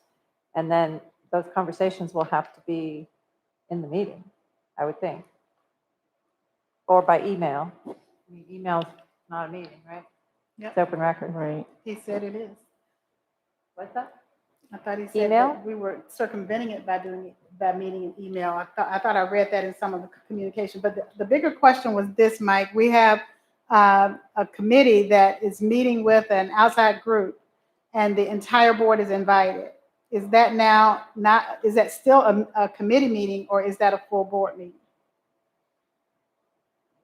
I mean, from open meeting purposes, that's irrelevant, because either way, you're going to have to post it, the public's invited, minutes are taken, and so forth. The only part that's relevant to is if any action is going to be taken at that meeting. Okay. If action is going to be taken at the committee level, it needs to be posted as a committee meeting. Action is going to be taken by the full board, it needs to be posted as a full board meeting. I mean, what the action of the committee is to sit down in a public forum. With the public, it's a public meeting, and meet with, let's say, the mayor on what would be the appropriate topics for the joint mayor and commission and school board meeting. But we don't take any action at those meetings. They're No, information it's sharing. simply, it's a planning meeting. So insofar as we plan, I guess you could say we take action. Right. Well, and maybe one way to move us forward is like take it out of the consent, but we will also, are those meetings this week or are they next week or the week after with Dr. Schaefer? Okay. And so that may be something, because that is, it's still conflicting information, I think, that we are hearing. And so maybe just pull it, it'll still be there. And if we can move forward with those, 2 or whatever, if we can get clarification, just some clarification, because what I'm hearing is that when we have a committee meeting, if there's a quorum there, it is not, it shouldn't be, technically you can build consensus and already have built an opinion of the majority of the board. So that's one issue. And then the second issue, I don't know if Dr. Schaefer can address this, but that's why I asked Mr. Pruitt, was because even if we move forward with this and we have everything resolved, the recent question around if a committee is smaller, if it has 2 people, when those 2 people talk, will that be any type of legal violation? And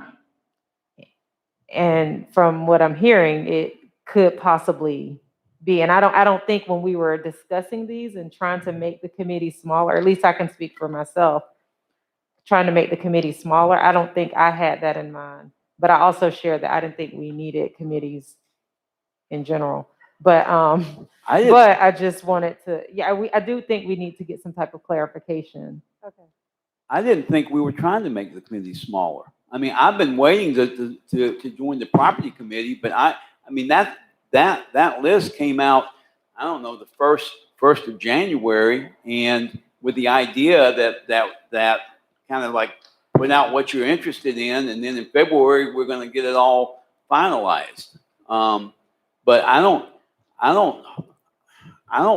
I mean, what we used to do is we would each sign up for 2 committees. Right now, I'm on 1 committee.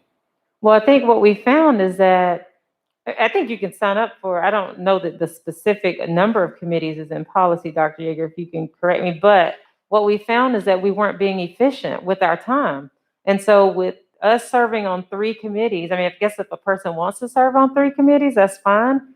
But when you get in a committee meeting and you talk about the same stuff that you talk about in work session for the same length of time, and then get in the regular board meeting and talk about the same stuff for the same length of time, then we have to wonder, like, how efficient are these committees? And so I don't know that it was a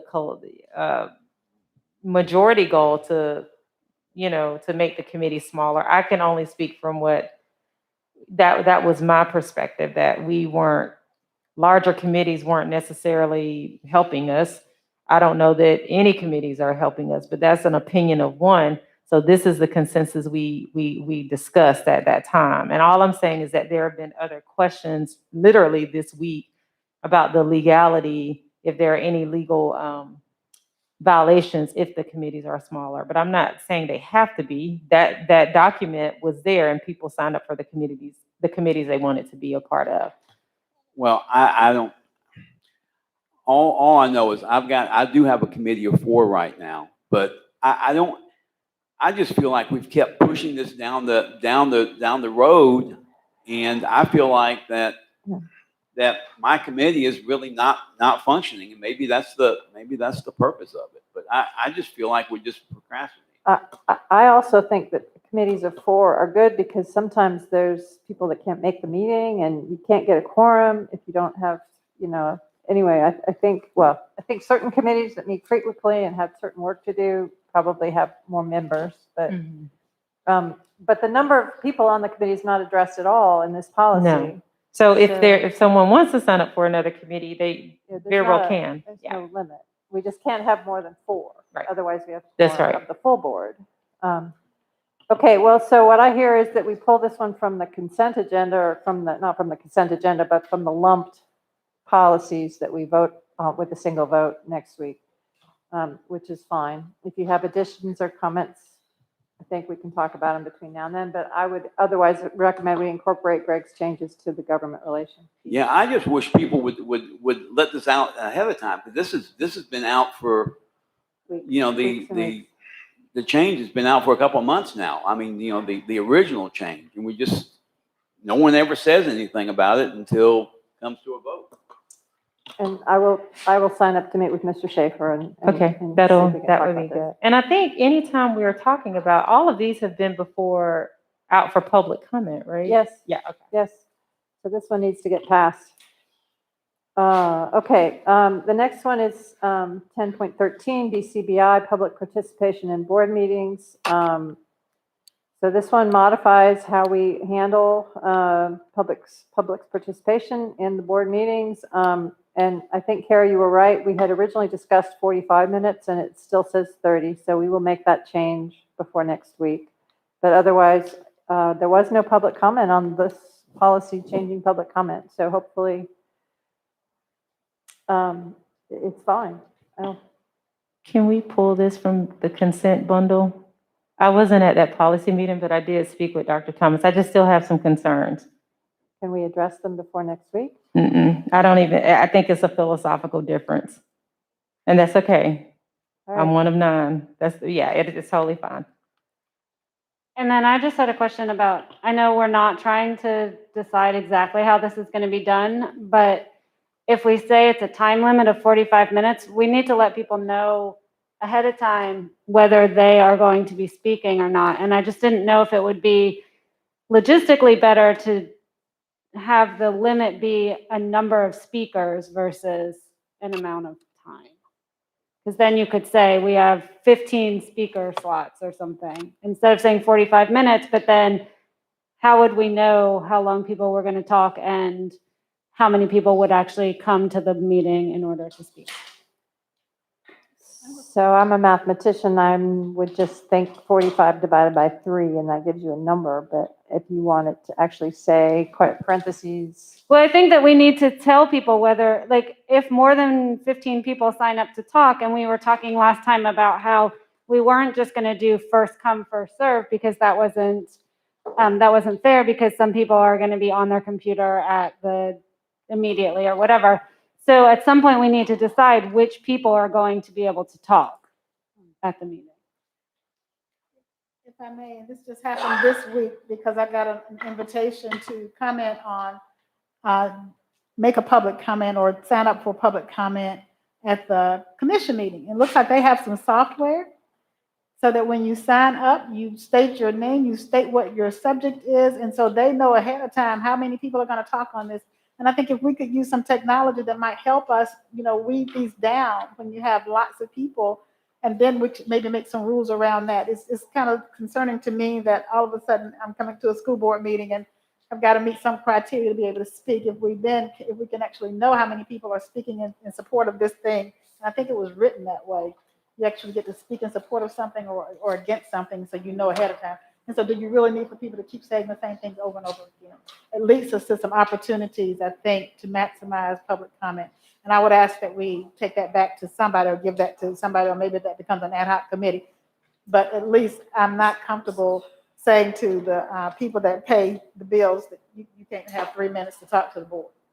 So I just remind all of you, the last sentence or nearly last sentence, public comments received by the deadline that cannot be accommodated will become part of the public record. They will be included. We will read them. We will see them. They just will not be allowed to speak out loud to the full board at the meeting, because like we are noticing, our meetings go kind of late and I'm pretty tired by the end of them. So, all right, well, do you want to pull this one from the consent? And if there are comments of ways to fix it between now and then, I'm happy to figure out how to do that.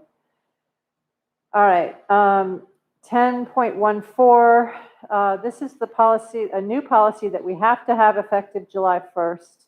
So it is time sensitive.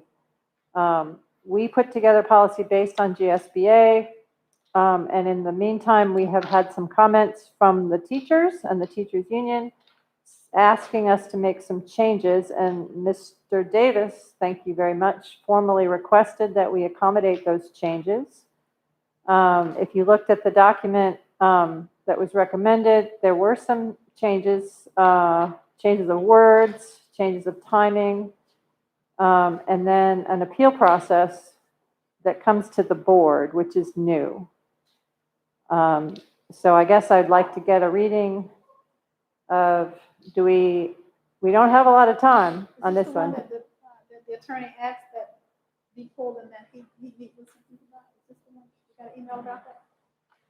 These are recommended revisions to the policy we put out for public comment. We have received one public comment that was from a teacher in the district who also is active with the teacher union.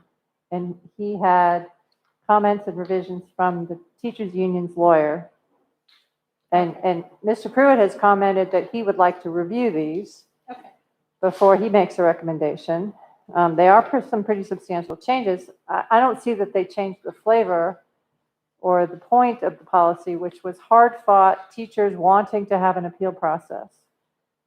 And this isn't something we came up with. This is something they lobbied for heavily at the state level to make a law that school districts have to do this. I'm not. I'm just trying to give a little history, and that this is a teacher request by to have this appeal. So do you want to? How do you want to do it, Mr. Pruitt? Do you want to? Well, let me just give you a quick overview of what this, what the law says. Do you want to speak in the mic so it's recorded? Sure.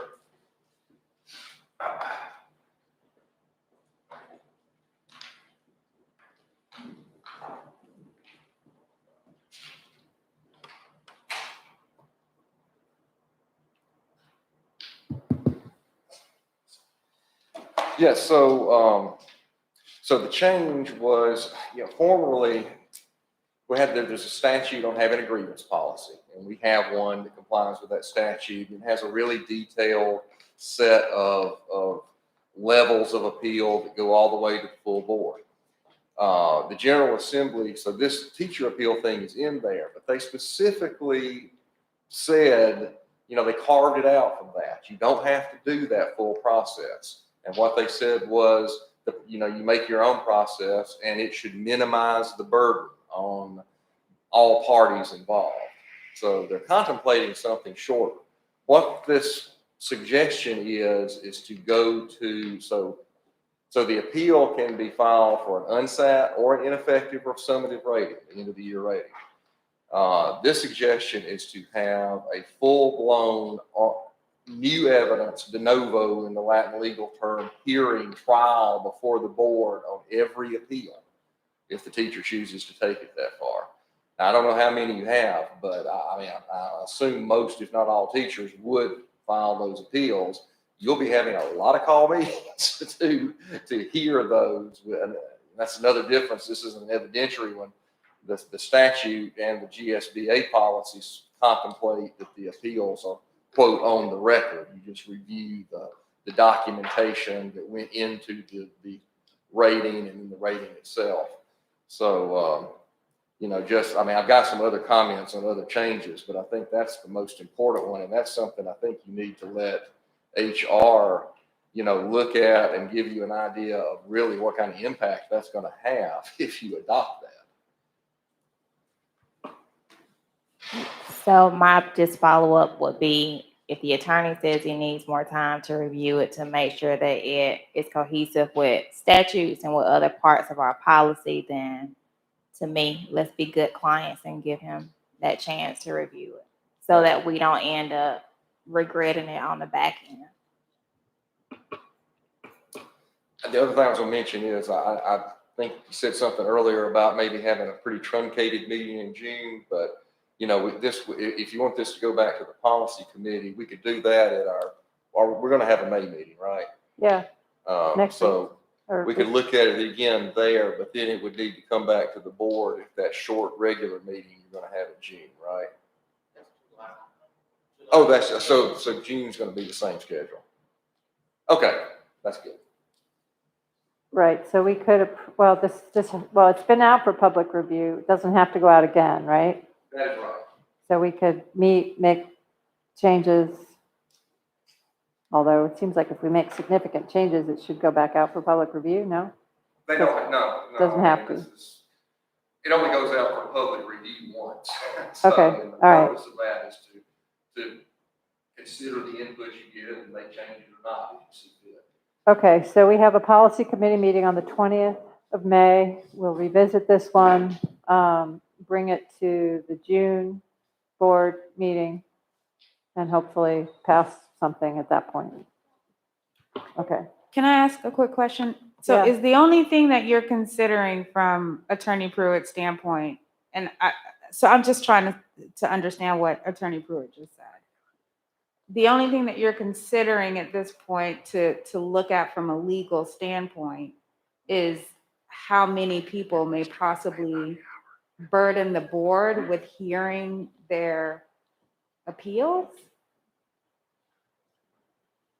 Did I understand that right? I guess that's one way of saying it. Again, it's a much more robust appeal process than the statute requires. I think HR should have some input into what that means for them and for you so that you make an informed decision. So Dr. Blankenship, is that a good timeline for you to get us some feedback by the 20th of May?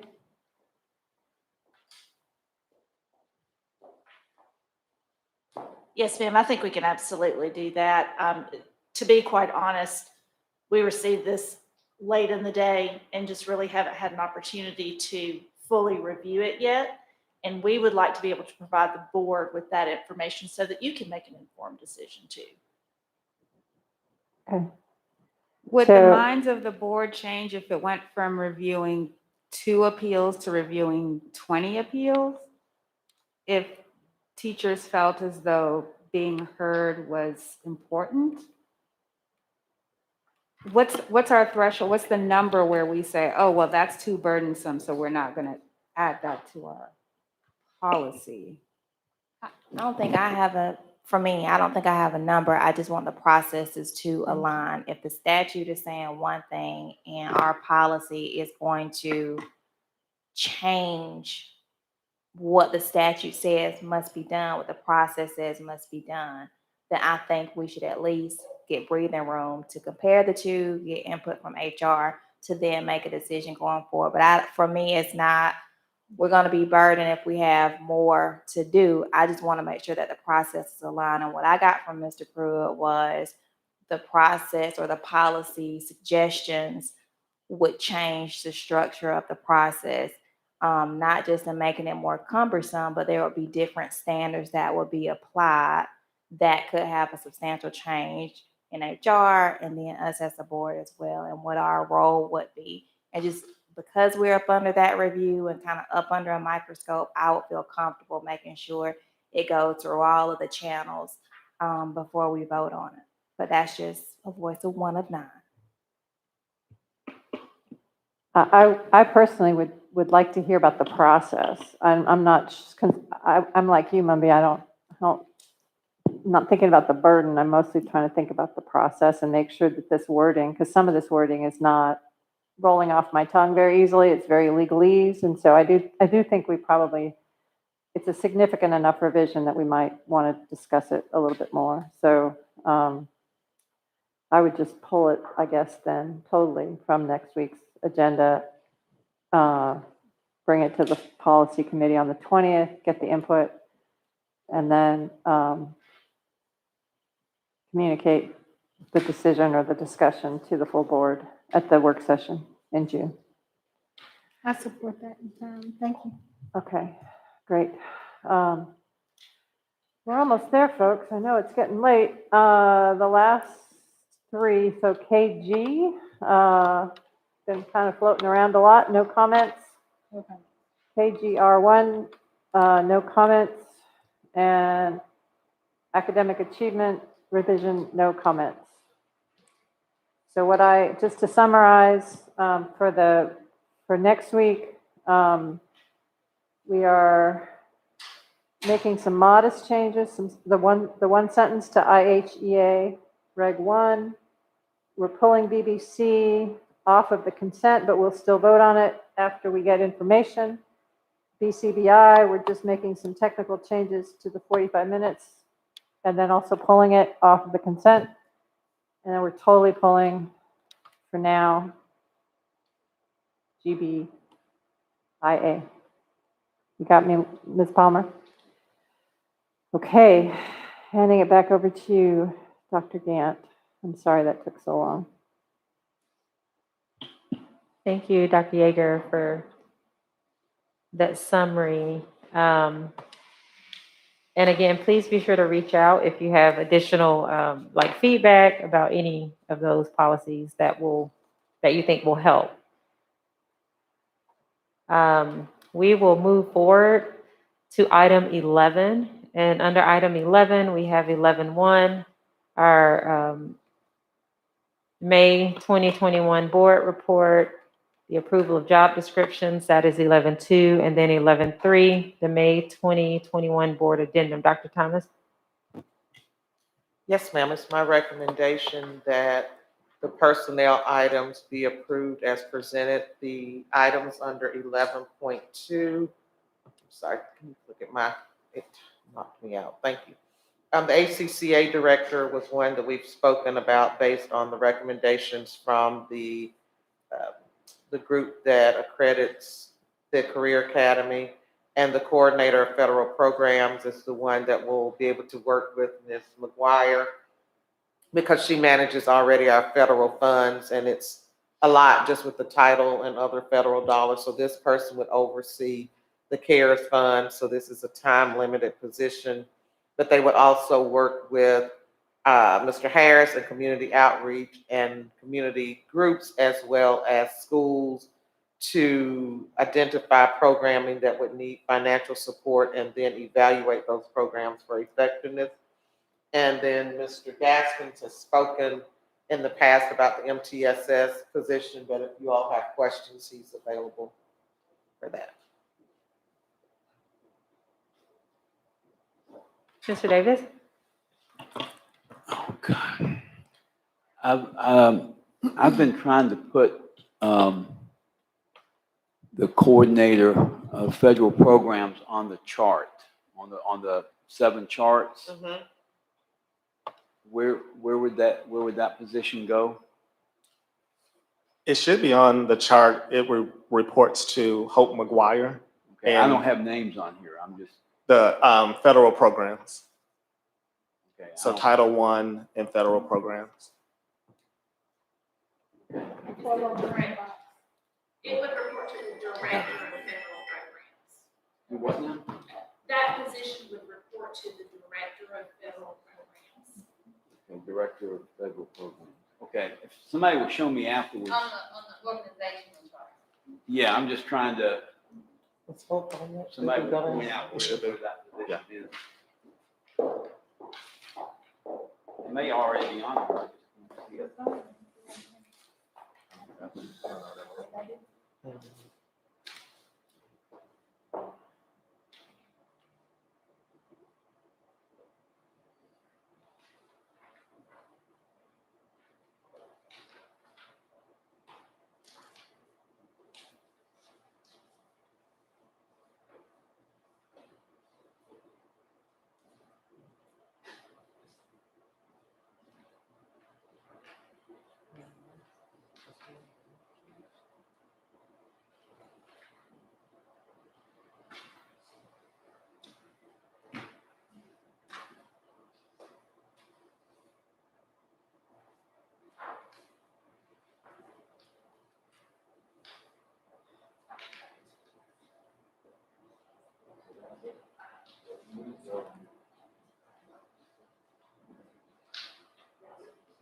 Do you have?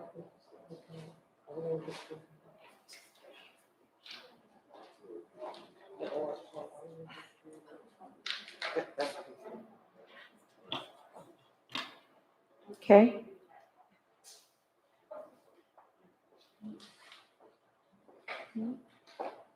I think she So- found at least this. Mr. Davis, did you get your question answered? Yes, I'm just trying. I'm still trying to figure out the job description. So Okay. I guess we could pose other questions. Sure. Yeah, yes, between now and next week, preferably, yeah. Other questions? So I stepped away because I got a little confused, but I think when I was looking at our agenda in my head, I put our executive session at the bottom of our meeting. And so I see that we have an executive session for item 12. And then after that is our consent agenda and adjournment. So we have, in accordance with OCGA 50-14(3)(b1), the Board of Education will convene into executive session for the purpose of discussion and deliberating negotiations to purchase, dispose of, or lease a property. The floor is open for a motion to enter into executive session for that reason. Okay. Was that Dr. Anderson who made the motion and Ms. Hull seconded that motion? The floor is open for any questions. Point of order. Item 11-3, May 2021 board addendum. Yes. What is that? Another personnel thing? Thank you. Okay.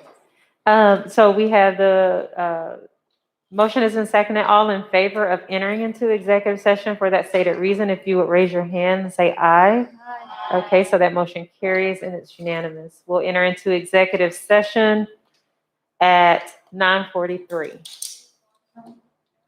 And Ms. Palmer, what was the room number? 66?